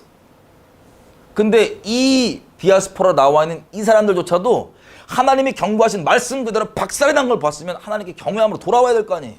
이제라도 안 돌아오고 그대로 우상 숭배하고 있는 거예요. 그래서 예레미야를 통해서 얘기합니다. 너희가 어떻게 말씀대로 된 것을 보지 않았느냐. 그럼 이제라도 그것들을 버리고 하나님께 나오라 그랬더니 이들이 마음을 딱 작당하려고 모여서 하는 말이 뭐냐면 우리 네 말 안 들을 거야. 하나님 안 들을 거야. 우리 우상 숭배 계속 할 거야. 왜? 이 하늘 여신이라는 우상 숭배 안 하면 먹고 사는 게 문제가 생겨요. 외국에서. 나 디아스포라로 이민 생활 어렵게 하고 있는데 무슨 헛소리 하고 있냐고. 이 비참한 얘기를 하고 하나님께서 선포하신 심판대로 그 디아스포라 쳐도 다 멸망 다 대부분. 오히려 먼저 포로로 끌려갔던 그들이 처음에 남아있던 본국의 남유다가 멸망당하기 전에 남아있던 사람들은 손가락질했어요. 저거 봐라. 얼마나 죄가 많으면 저것도 끌려가고 저렇게 되냐. 하지만 그 끌려감이 하나님의 보호하심이었어요. 첫째. 그래서 예레미야를 통해서 하나님 뭐라고 얘기하시냐면 너희는 그 바벨론 땅에서 그것이 평안하기를 기도하면서 잘 일단 생활 정착하고 있어라. 내가 나중에 너희 데리고 올 거다.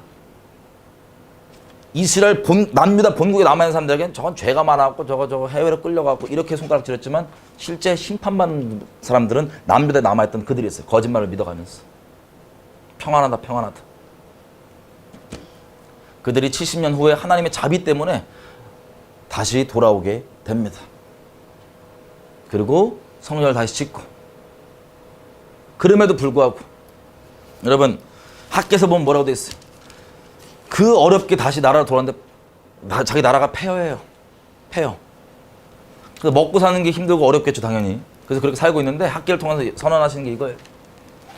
나중에 어떻게 되겠지 하지 말고 너희 먹고 사는 게 중요한 게 아니고 너희의 신앙, 하나님 섬기는 게 중요하기 때문에 너희의 맨날 왜 돈도 안 벌리고 힘드냐 이렇게 하지 말고 성전을 먼저 지어라.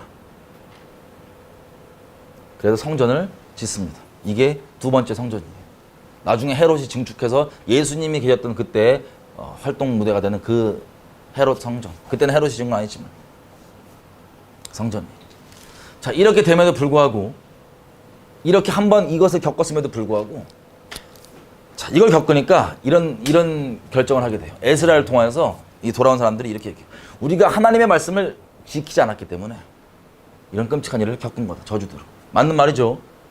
그래서 우리가 하나님의 말씀 다시는 어기지 말자라고 했던 이 좋은 의도가 이게 본질과 그 의도와 중심을 까먹어버리고 잊어버려버리니까 이게 어떻게 변질이 되냐? 율법주의로 바뀌어요. 예를 들면 율법에 있으면 어미 염소의 젖으로 새끼를 삼지 말라고 돼 있어요. 근데 고기랑 우유랑 삶는 게 혹시 우리가 고기를 이렇게 하다가 우유랑 섞어서 먹으면 버터 먹거나 치즈랑 같이 먹고 그러면은 혹시 그게 어미 염소일 수도 있잖아. 그런 가능성을 아예 배제해버리자. 라는 처음에는 좋은 의도예요. 그래서 율법을 어떻게 간소화시켰냐면 그냥 고기랑 우유랑 먹지 마. 지금도 안 먹어요. 고기랑 치즈랑 버터랑 먹지 마. 의미는 전혀 모른 채. 껍데기 이거 안 지키면 끝장나. 이런 식으로 율법주의로 가게 된 거예요. 이걸 지키면 나는 거룩하고 의로운 사람. 안 지키면 나쁜 놈. 의미는 물어보면 모르겠어. 안식일도 이렇게 지키면 좋은 사람. 뭐 하면 나쁜 놈. 이 율법주의로 이게 오히려 반대로 튀는 거예요. 자, 어제 저희가 복음에 대해 양극단을 얘기했어요. 양극단이 뭐냐면 방종과 율법주의인데 이스라엘이 바벨론으로 끌려가기 전에는 방종의 사이드에서 어떤 꼴을 벌이는지 우리에게 보였고 이스라엘 돌아온 후에는 율법주의로 어떤 꼴을 보이는지 예수님 오실 때까지 우리에게 보여줍니다. 이 양극단이 우리가 쉽게 빠질 수 있는 거라고 제가 말씀드렸어요. 그게 이스라엘의 방종 때문에 무너진 것을 안 좋게 얘기하는 사람들이 율법주의로 빠지는 겁니다. 안 좋게 얘기하는 것 자체는 맞는 말일 수 있지만 거기서 무엇이 정말 우리에게 추구할 바를 모르면 율법주의에 빠져. 지금 빠진 사람들 있어요. 말세. 하도 세상에 막 들어가니까. 자, 그래서 말라기서 보면 역시나 하나님께 제다 드리는 것들을 그냥 나와주는 거예요. 우리 잠깐 어제 얘기했던 것처럼 나와주는 거야, 하나님께. 재물도 드려야 된다니까 그냥 대충 그냥 이거 드리면 된다며 흠 있는 거 싼 거 사갖고 대충 이걸로 때우고. 그러면서 하나님께서 너희 아비를 그렇게 존중한다고 쳐봐라. 너희가 잘 벌어야 되는 직장 상사한테 네가 그거 선물이라고 줘봐라. 받을 수 있나 보자. 근데 그걸 잘도 나한테 주면서 내가 무슨 잘못을 했냐고 이렇게 얘기하고 있는데, 내가 역겨워서 너 예배 못 받겠으니까 누가 그거 해달라 그랬냐. 성전문 닫아라. 그냥 니네가 동물 잡는다고 하는 거기 똥 나오는 거 그걸 너 얼굴에 발라버리고 싶다. 제 얘기가 아니야. 하나님 말씀이에요. 누가 그거 들어달라 그랬냐고. 이 지경의 상태에 후에 예수님께서 오시는 거예요. 그래서 양극단에 갔던 이스라엘에게 본질이 무엇인지를 몸으로 보여주시면서 얘기했던 그 상황. 예수님을 하나님의 본체이신데 이스라엘이 왜 거절했습니까?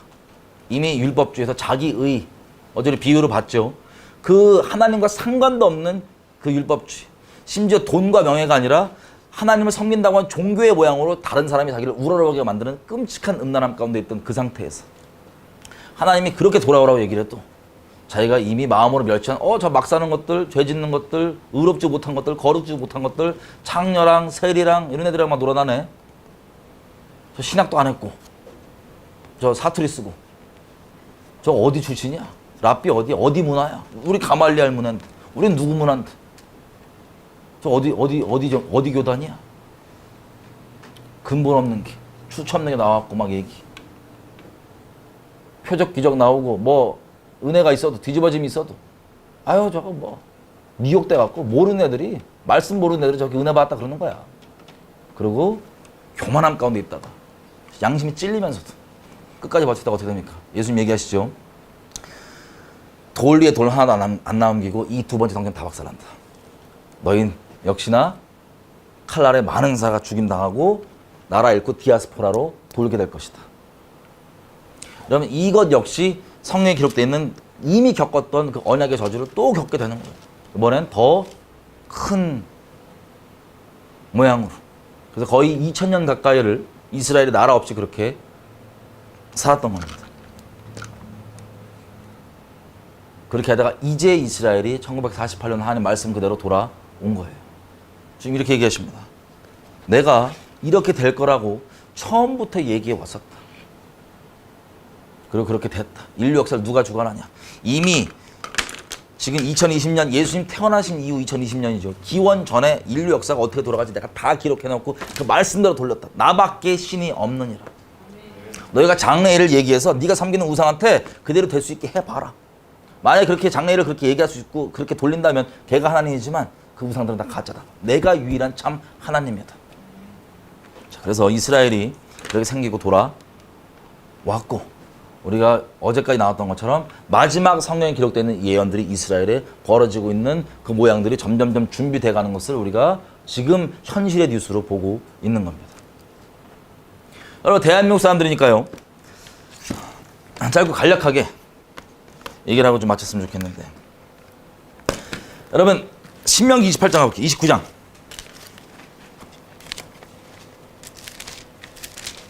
신명기 29장 3절. 이스라엘이 곧 그 큰 시험과 기적과 큰 기사를 네가 목도하였느니라. 그러나 깨닫는 마음과 보는 눈과 듣는 귀는 오늘날까지 여호와께서 너에게 주지 아니하셨느니라. 그 기적 한복판에 있던 이스라엘은 그 기적들을 체험하면서도 이거를 보고 깨달을 수 있는 눈과 귀가 가려져 있었던 거예요. 영적으로. 우리 인생 가운데 감사가 없다. 하나님에 대한, 하나님께 불쌍히 여겨달라고 부르짖어야 됩니다. 눈을 열어달라고. 하나님 내 인생 가운데 행하신 것들을 보게 해달라고. 여기 보면 또 이렇게 얘기합니다. 11절 끝에 부분. 다 너희 하나님 여호와 앞에 너희가 선 것은, 너희 12절 너희 하나님 여호와의 언약에 참여하며 또 너희 하나님 여호와께서 오늘날 너에게 향하여 하는 맹세에 참여하며, 이 언약에 참여하여 여호와께서 이왕에 너에게 말씀하신 대로, 그렇게 아브라함이 말씀하신 대로 이것을 내 백성은 삼은 것이다. 너희에게 아브라함의 말씀하신 대로. 그럼 질문 드려보겠습니다. 여러분, 아브라함의 자손이에요? 믿음으로? 믿음으로 아브라함의 자손입니다. 혈통적으로는 아니지만 믿음으로 아브라함의 자손이 됐습니다. 아멘이시죠? 이걸 뭐라고 얘기하면 14절. 내가 이 언약과 맹세를 너희에게만 세우는 것이 아니라 오늘날 우리 하나님 여호와 앞에 우리와 함께 있는 선자와 오늘날 우리와 함께 여기 있지 아니하는 자에게까지, 한마디로 누구에게까지? 믿음으로 아브라함의 자손이 된 사람들에게까지 얘기합니다. 여기 껴놓고 에베소서 2장 가볼게요. 여러분, 이 개념이 너무나 심플하고 간단한데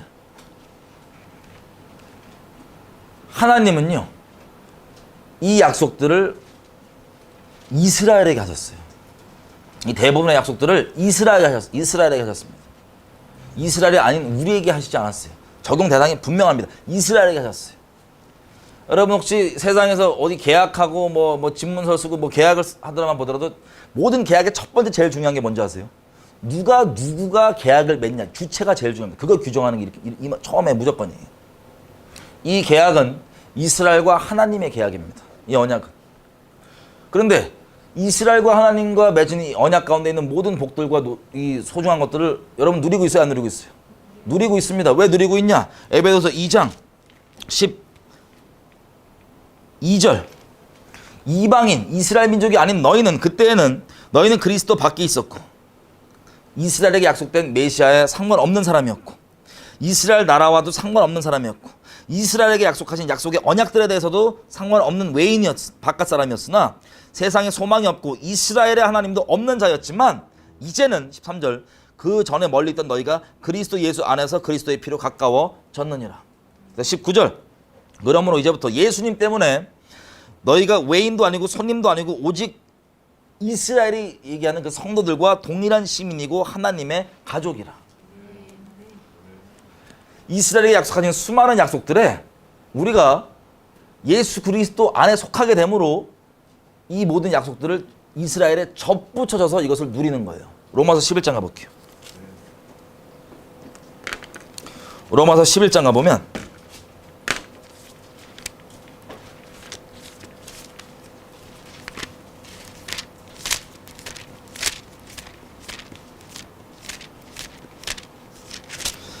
로마서 11장 이렇게 얘기합니다.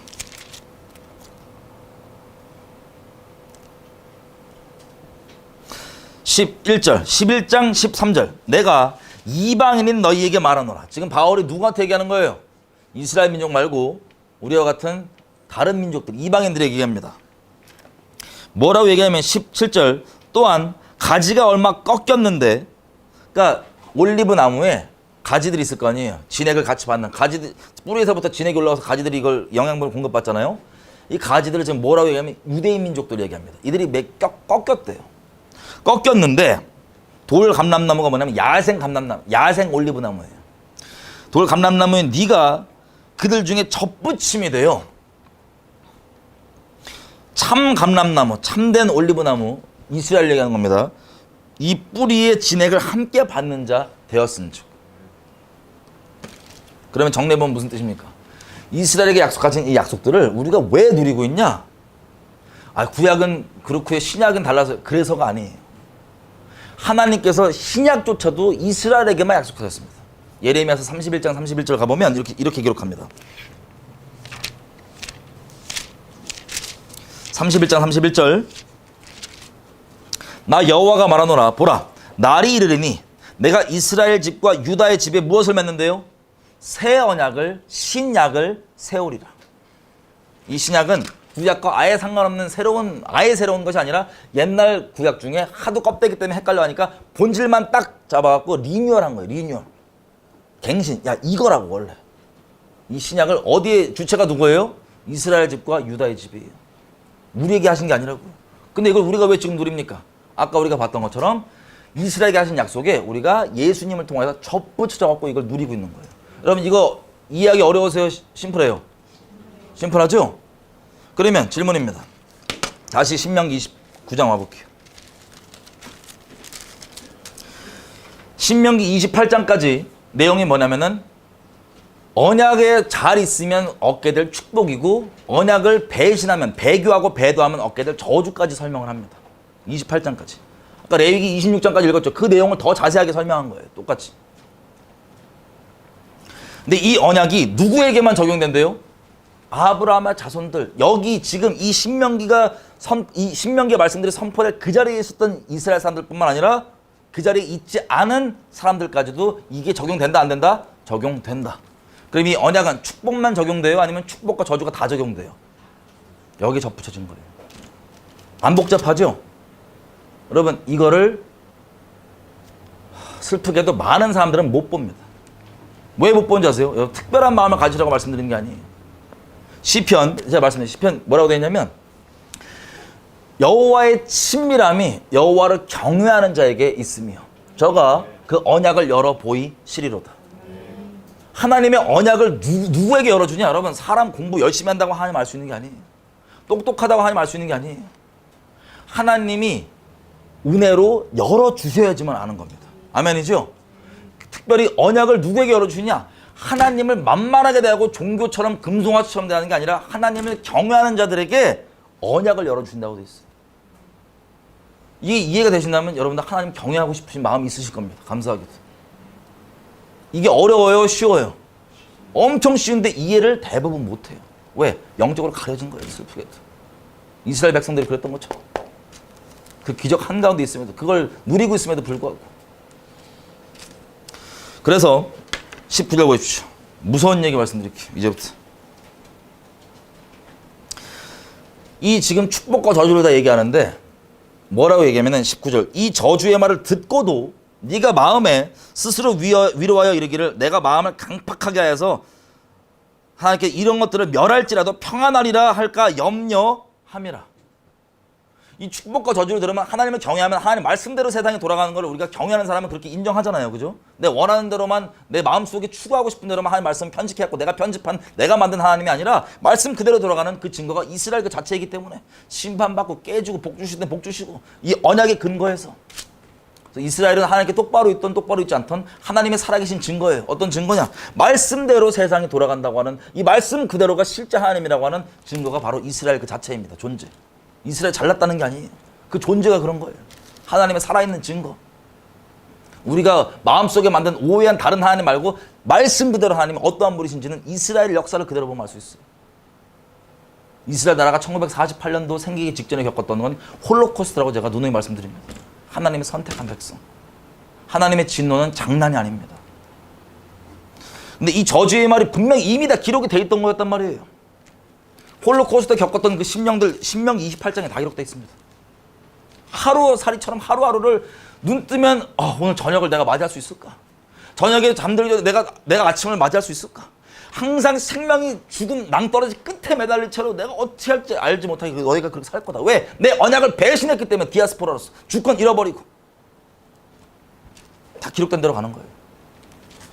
근데 이런 저주를 듣고도 어떤 마음이 드냐? 에이 저거는 그냥 뭐 나랑 상관없어 라는 악독한 경외함 없는 그 마음을 가진다면 20절 여호와는 이런 자를 용서하지 않으실 뿐만 아니라 여호와의 분노와 질투의 불로 그 위에 붙게 하시며 이 책에 기록된 모든 저주로 그에게 더하실 것이라. 21절 끝에 보면 이 율법책에 기록된 언약의 모든 저주대로 그에게 화를 더하시리라. 저는 여기 있는 여러분들이라도 이 하나님을 경외하는 게 상실돼 있고 희귀해서 본 적이 거의 없을 정도로 정말 드문 이 시대 가운데 하나님을 경외하시는 분들이었으면 좋겠어요. 그 선택은 우리가 하는 겁니다. 하나님 말씀을 들을 때 내가 경외할 것이냐 아니면 이렇게 교만하게 했다가 박살이 날 것이냐. 이스라엘을 겪었던 것처럼.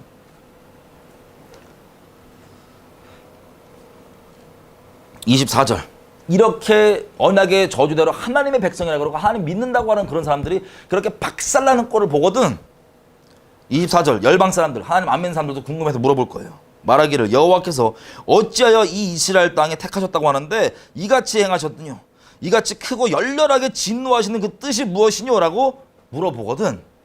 그때 사람이 대답하기를 그 무리가 자기의 조상의 하나님 여호와께서 그 조상을 애굽에서 인도하신 때 더불어 세우신 언약을 버리고 배교하고 배도하고 26절 가서 자기도 알지 못하는 여호와께서 그들에게 주시지도 않는 다른 우상들 신들을 섬겨서 그들에게 절한 이유 때문에 27절 그냥 랜덤한 저주들이 아니라 여호와께서 이 땅을 향하여 진노하사 이 책에 기록된 저주대로 재앙을 내리시고 28절 그 저주의 끝이 뭐였어요? 마지막 저주가 뭐였어요? 그들을 이 땅에서 뽑아내서 다른 나라에 던져보내심이 오늘날과 같다 하시리라. 29절 이 오묘한 일은 우리 하나님 여호와께 속하였거니와 나타난 일은 영구히 우리와 우리 자손에게 속하였나니 이는 우리로 이 율법의 모든 말씀을 행하게 하려 하심이라. 이게 결론입니다. 하나님을 경외함으로 하나님의 말씀을 여호와 입에서 나온 말씀을 행하게 하는 게 결론이에요. 어제 우리가 그렇게 얘기했던 중요한 본질. 누구에게? 살아남은 주님께 속하게 되는 그 유대인들과 모든 하나님의 이름을 경외하게 되는 모든 이방인들까지 포함해서 결론이 이겁니다. 하나님의 말씀을 청종하고 순종하는 것. 빠르게 대한민국을 잠깐 보고 앞으로 우리가 어떻게 될지를 얘기하고 마치겠습니다. 여러분, 이 언약은 개인적 차원도 개인적 차원이지만 국가적 차원의 내용들이 있습니까? 없습니까? 있습니다.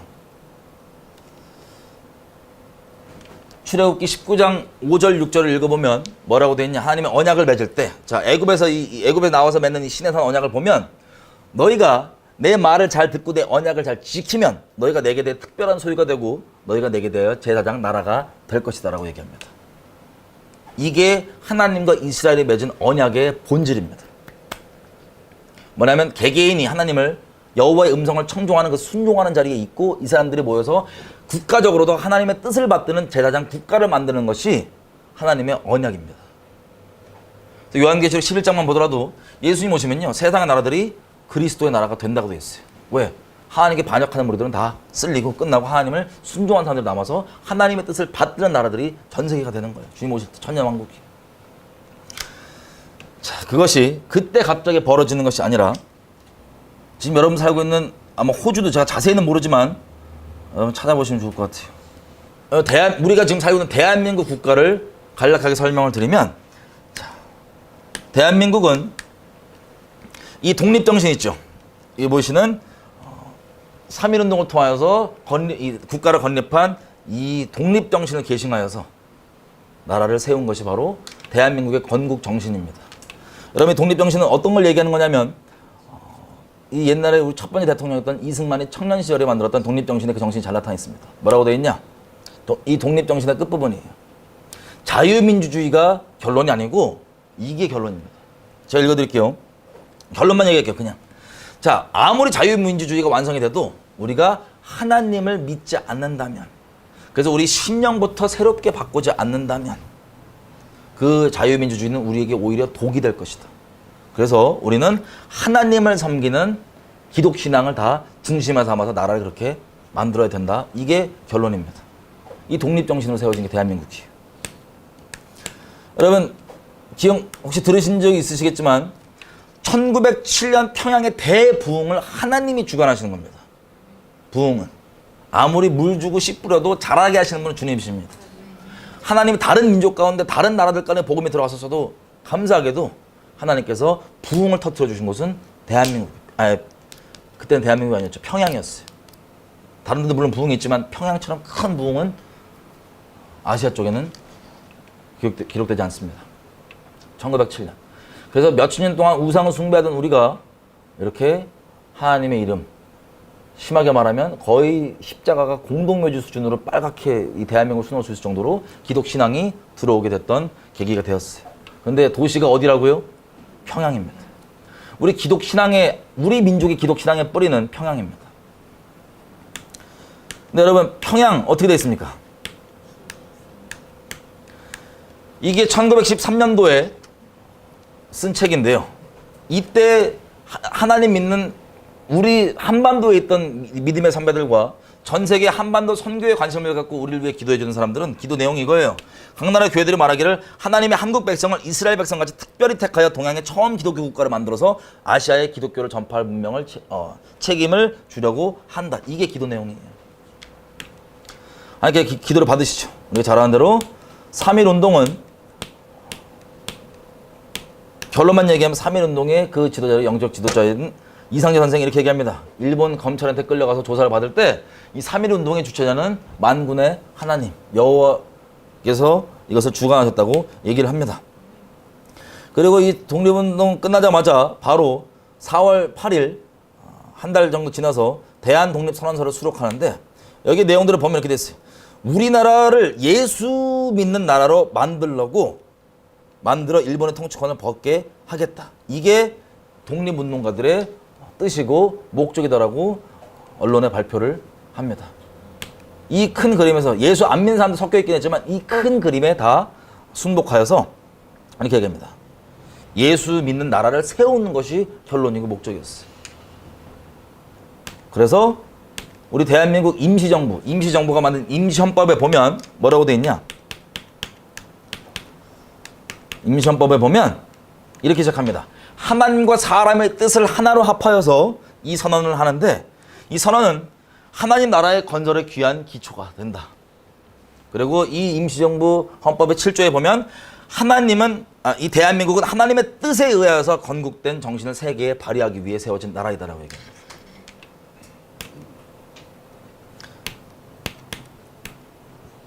그리고 대한민국 임시정부에서 발표했던 공식 외교문서 8월에 보면 우리 국가의 목적을 분명히 얘기합니다. 뭐라고 얘기하냐?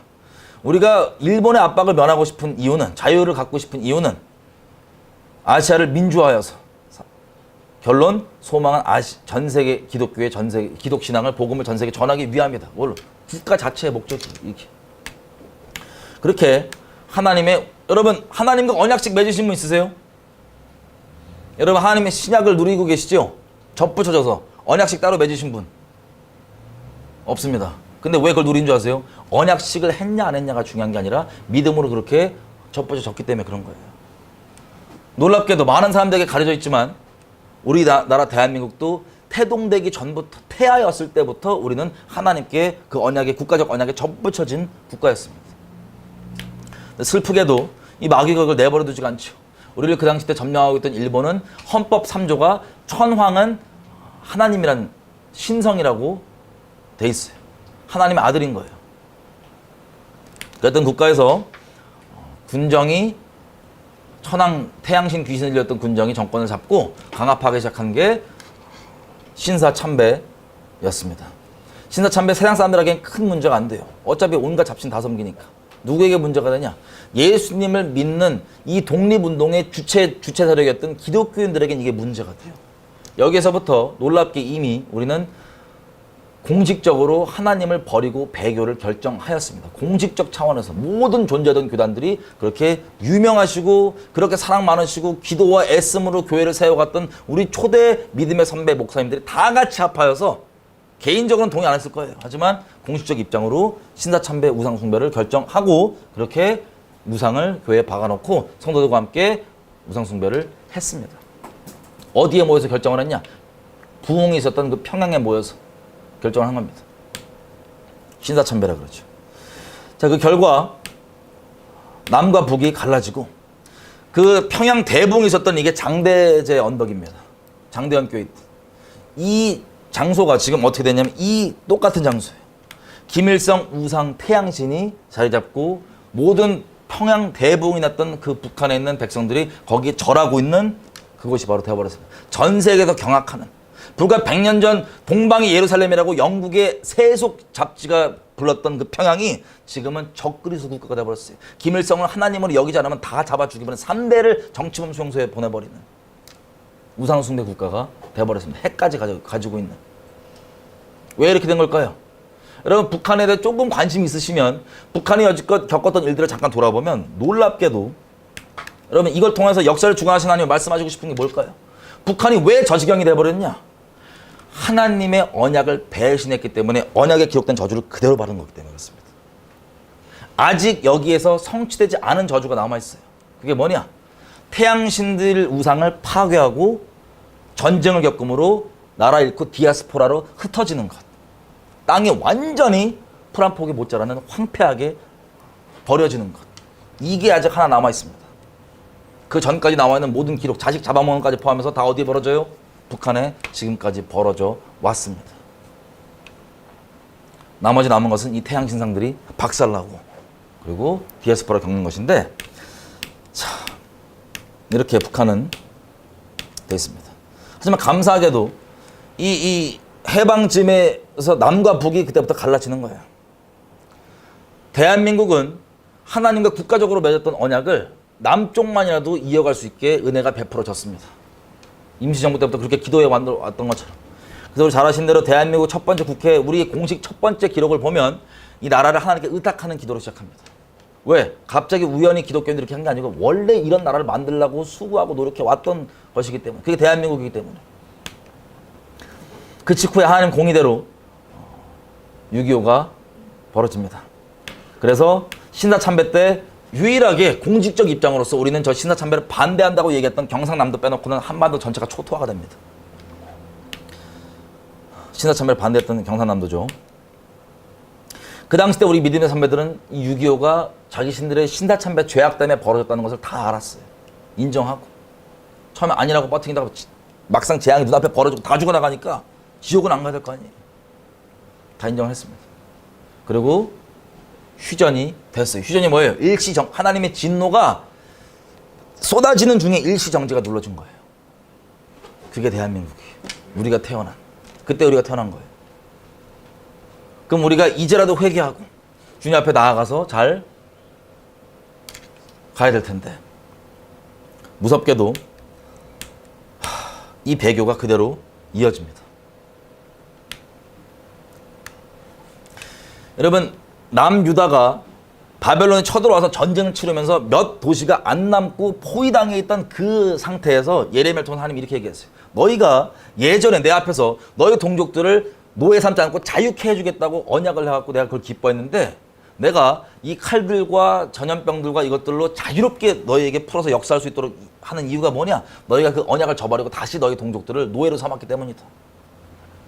그러면 그 급한 와중에 그거라도 먼저 회개하라는 거예요, 당장. 여러분, 마찬가지입니다. 이 한국전쟁이 끝날 때 발표했던 내용입니다. 뭐라고 얘기하냐면 북한에 남아있는 동포, 공산주의 그 마귀 사상 가운데 어떻게 노예 생활할지 알았기 때문에 희망을 버리지 말고 우리의 국가적 목적은 뭐냐면 여러분들 다시 자유케 하는 것이 우리의 목적입니다라고 북한 동포들을 선언하고 시작했어요. 하나님 앞에 언약과 마찬가지예요. 그러나 먹고 사는 게 문제였기 때문에 먹고 사는 거에 팔려서 있다가 이제는 아예 우리의 존재적 사명과 비전을 잃어버린 채로 방황하면서 잘 먹고 잘 되는 게 여호와의 금송아지 이름 달고 우리에게 나오기 시작했던 거예요. 그렇게 이스라엘이 했던 똑같은 배교. 출애굽하자마자 그 기적 경험하자마자 자비를 경험하자마자 하나님을 금송아지로 바꿨던 것처럼 우리가 그렇게 가면서 여러분 아시겠지만 이건 온데간데 없고 북한은 이 언약이 기록되는 저주를 지금까지 그대로 겪고 있습니다. 하나 남긴 처럼 이렇게 나와 있는 것처럼.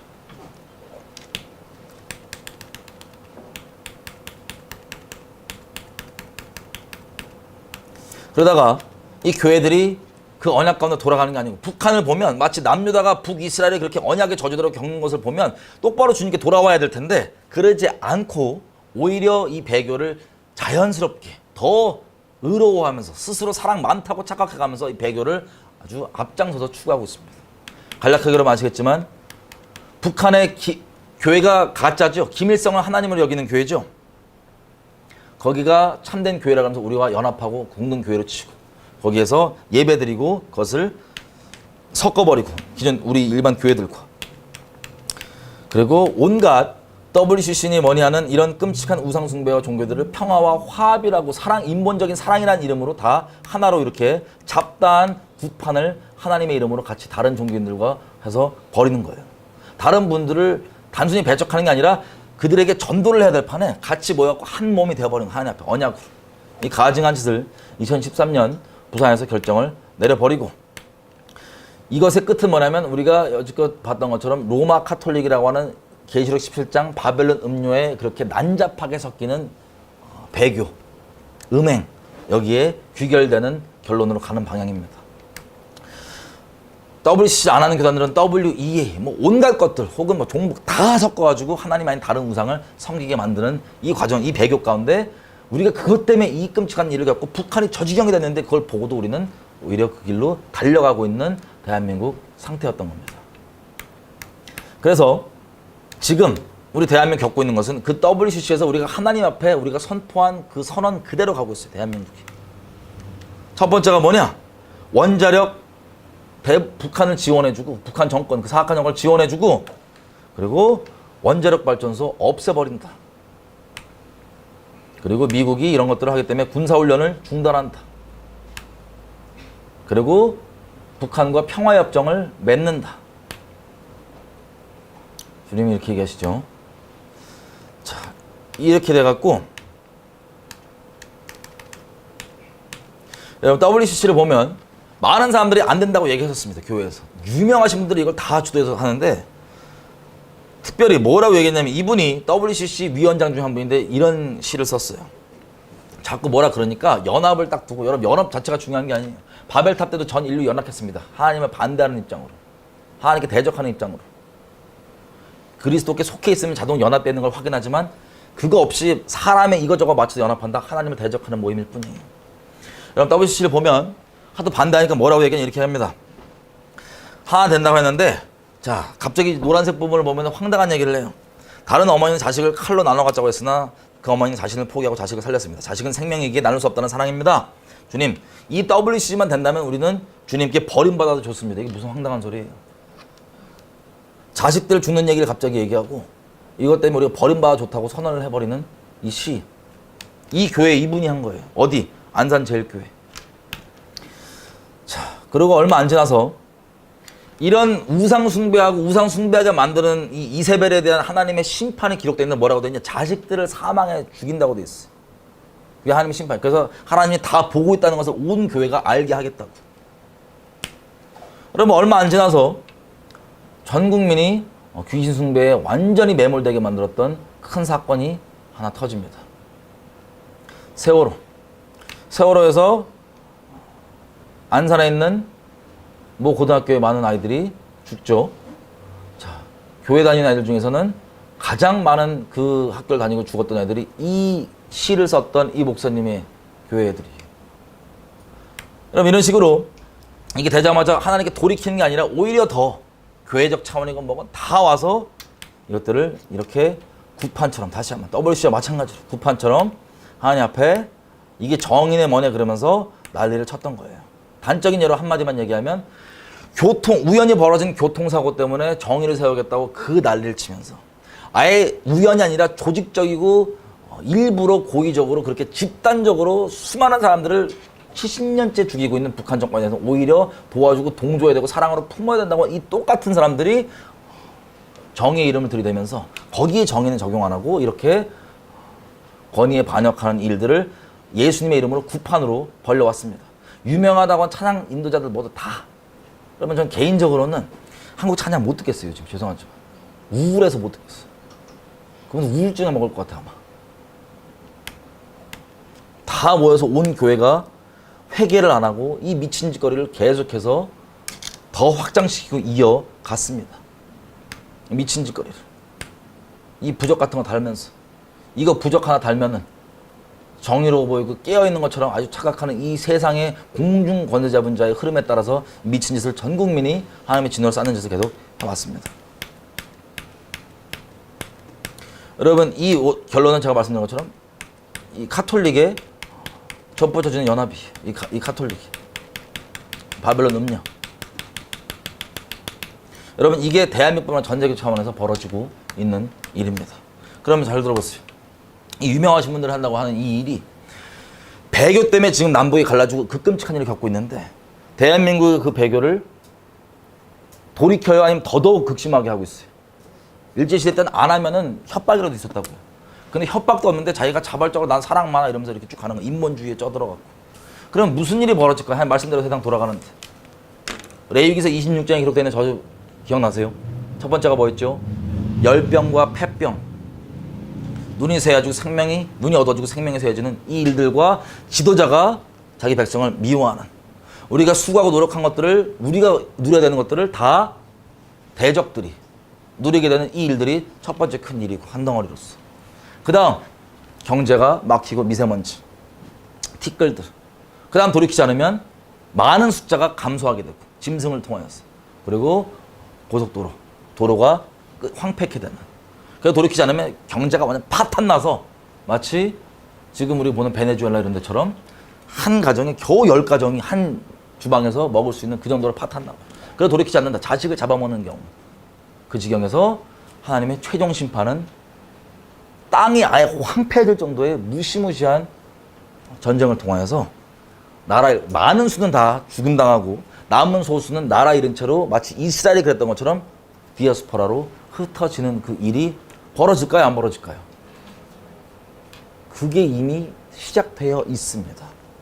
그럼 우리가 해야 될 것은 뭐예요? 우리의 본향, 우리의 나라는 천국입니다. 그게 우리의 본향이에요. 이 모든 것이 일어나는 일은 뭐냐면 대한민국만 이렇게 벌어지지 않아요. 전 세계적으로 난리와 난리 이것들이 계속해서 벌어집니다. 왜? 주님이 말씀하신 대로 주님 오시기 위한 해산의 고통이 이제 시작이 된 거예요. 이 악하고 패역한 세대 가운데, 음란한 세대 가운데 하나님의 말씀에 기록된 대로 그 심판이 우리에게 벌어지고 있는 거예요.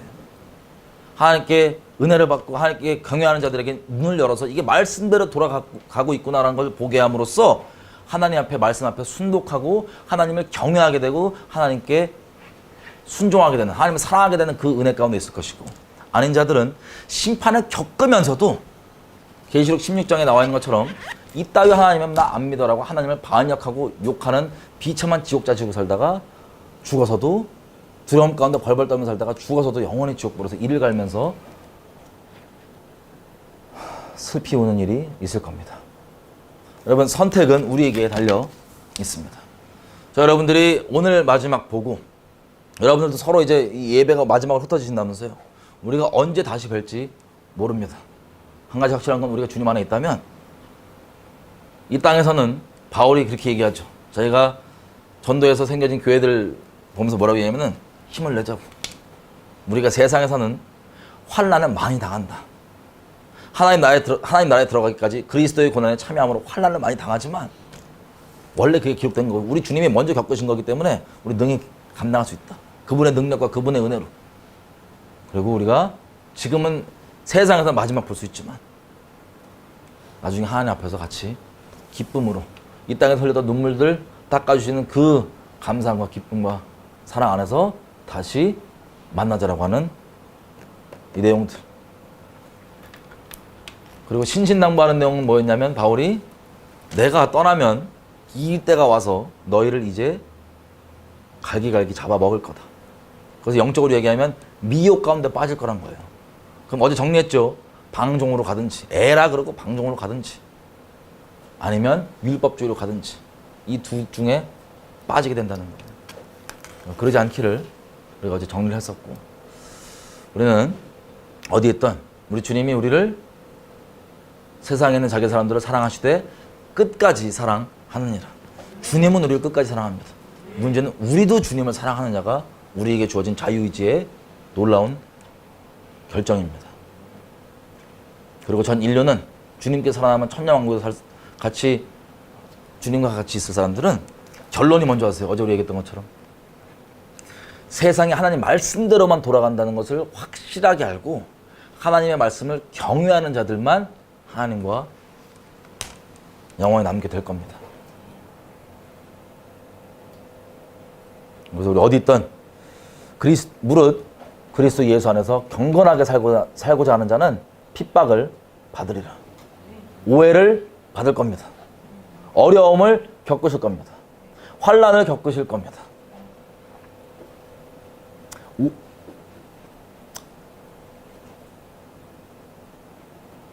많은 어려움도 겪으실 거지만 괜찮아요. 우리 주님이 이미 다 겪으신 거예요. 마귀 취급 받으실 겁니다. 우리 주님이 그런 취급 받으셨거든요. 우리 주님이 사랑으로 제발 돌아오라 얘기하고 있으면 하나님을 섬긴다고 유대인들이 와갖고 바로 그냥 돌 들고 너 귀신 들렸다고 때려 죽일 거라고.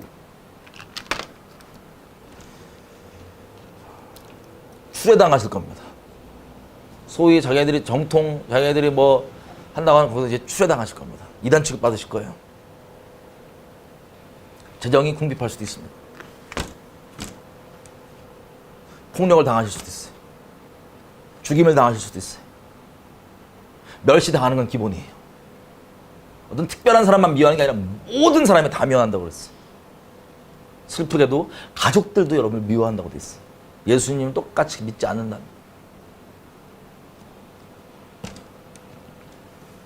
우리 주님이 이미 겪으신 겁니다. 그때마다 우리가 주님께 나아가십시오. 그때마다 주님께 나아가면 주님이 이미 겪으셨기 때문에 우리를 위로해 주실 거예요. 여러분들이 겪는 그 일들도 또 그 일을 겪을 자들에게 또 다른 위로가 되어 서로의 믿음의 안위함으로 끝까지 뒤로 물러나지 않고 주님 오실 때까지 믿음에서 믿음에 이르는 경주를 하게 되는 그 일. 우리 힘내시고 하나님께서 도와주실 겁니다. 하나님께 함께 해주실 겁니다.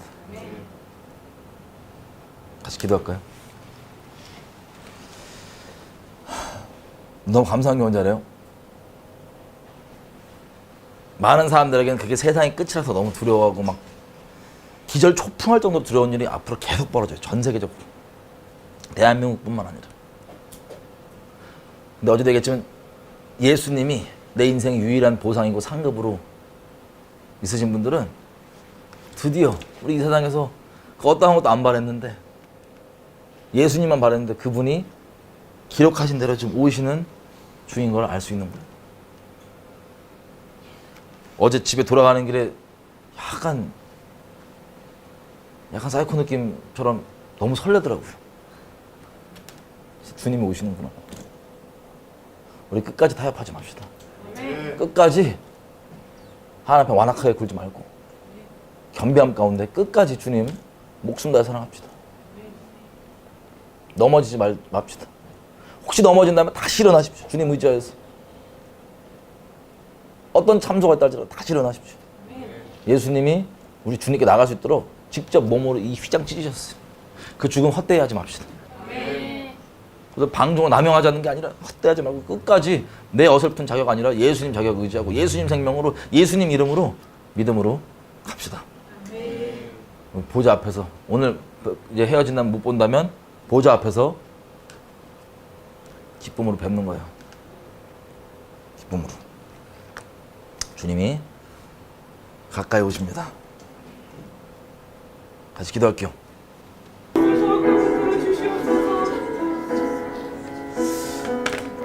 잘 들어보세요.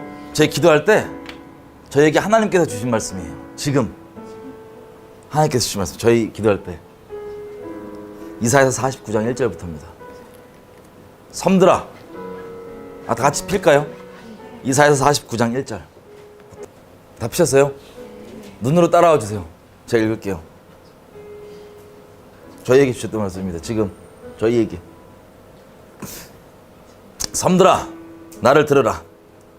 멀리 있는 곳의 백성들아, 귀를 기울이라. 여호와께서 내가 태에서 나옴으로부터 나를 부르셨고 내가 우리 어머니의 복중에서 뱃속에서부터 나옴으로부터 내 이름을 말씀하셨으며 내 입을 날카로운 칼같이 만드시고 나를 그 손 그늘에 숨기시며 나로 마광한 화살로 만드사 그 화살통에 감추시고 내게 이르시되 너는 나의 종이요 내 영광을 나타낼 이스라엘이라 하셨느니라. 그러나 나는 말하기를 내가 헛되이 수고하였으며 무익히 공연히 내 힘을 다하였다 하였도다. 정령이 나의 신원이 여호와께 있고 나의 보응이 나의 하나님께 있느니라. 나는 여호와의 보시기에 존귀한 자라. 나의 하나님이 나의 힘이 되셨도다. 다시 야곱을 자기에게로 돌아오게 하시며 이스라엘을 자기에게 모이게 하시려고 나를 태에서 나옴으로부터 자기 종을 삼으신 여호와께서 말씀하시느니라. 그가 가라사대 네가 나의 종이 되어 야곱의 지파들을 일으키며 이스라엘 중에 보존된 자들을 돌아오게 할 것은 오히려 가벼운 일이다. 내가 또 너로 이방의 빛을 삼아 나의 구원을 베풀어서 땅끝까지 이르게 하리라. 이스라엘의 구속자, 이스라엘의 거룩한 자이신 여호와께서 사람에게 멸시를 당하는 자, 백성에게 미움을 받는 자, 관원들에게 종이 된 자에게 이같이 이르시되 너를 보고 열 왕이 일어서며 방백들이 경배하리니 이는 너를 택한 바 신실한 나 여호와 이스라엘의 거룩한 자를 인함이니라. 여호와께서 또 가라사대 은혜의 때에 내가 너에게 응답하였고 구원의 날에 내가 너를 도왔도다. 내가 장차 너를 보호하여 너로 백성의 언약을 삼으며 나라를 일으켜 그들로 황무하였던 땅을 기업으로 상속하게 하리라. 내가 잡혀있는 자에게 이르기를 나오라 하며 흑암에 있는 자에게 나타나라 하리라. 그들이 길에서 먹겠고 모든 벌거벗은 산에서도 그들의 풀밭이 있을 것인즉 그들이 굶주리거나 목마르지 아니할 것이며 더위와 땡볕이 그들을 상하지 아니하리니 이는 그들을 긍휼히 여기시는 자가 그들을 이끌되 샘물 근원으로 인도할 것임이니라. 내가 나의 모든 산으로 길을 삼고 나의 대로를 도드리니 혹은 먼 곳에서 혹은 북방과 서방에서 혹자는 신임 땅에서 오리라. 중국 땅에서 오리라. 하늘이여 노래하라. 땅이여 기뻐하라. 산들이여 즐거이 노래하라. 여호와가 그 백성을 위로하였은즉 그 고난당한 자를 긍휼히 여길 것임이니라. 아멘. 아멘.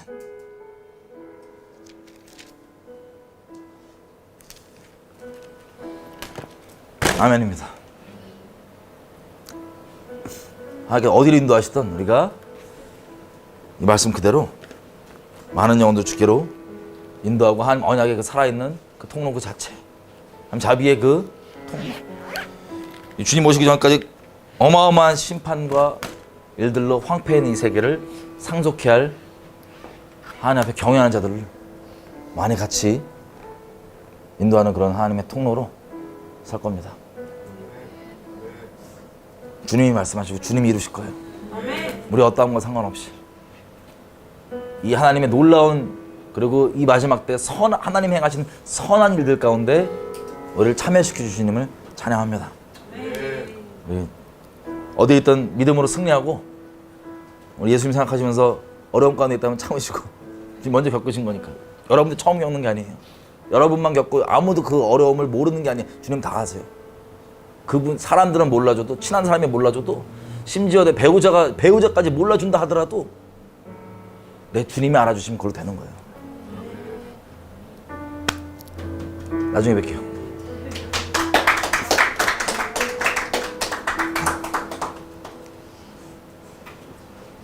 주님 다시 오실 때까지, 주님 다시 오실 때까지 노래 아시죠? 우리 마음을 담아서 기도하는 심령으로, 그리고 굳은 결의를 하는 마음으로 하나님께 이렇게 고백합시다. 뒤돌아가지 않고 주님만 따라요. 뒤돌아보지 않겠습니다. 쟁기 들고 괜히 기웃기웃 마음 왔다 갔다 하지 말고 단마음으로 정해서 계속 걸어가는 거예요. 말씀대로 돌아갑니다.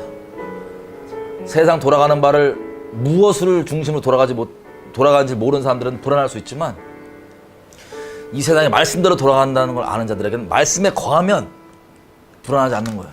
왜? 지금 말씀대로 되고 있기 때문에. 오히려 자유한 겁니다.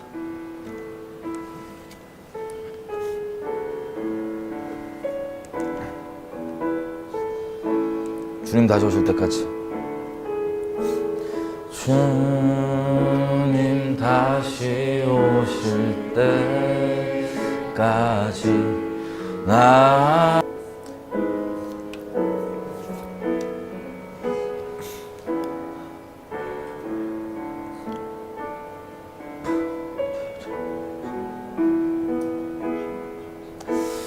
여러분, 이게 우울한 게 아니고요, 너무 눈물 나지만 감사한 거고 설레는 겁니다. 우리 주님 다시 오십니다. 어디에 또 우리 은혜 속에서 겸비함 가운데 계속 주님 말씀하시는 것들 순종하면서, 많은 사람이 받아들이지 못할 수는 있을지라도 우리가 하나님 자비의 통로로 하나님과 함께 동행하는 우리 됐으면 좋겠어요. 마음 굳게 먹고 하나님께서 이렇게 지켜달라고 하고, 나중에 주님 허락하시는 때 또 봬요. 수고하셨습니다.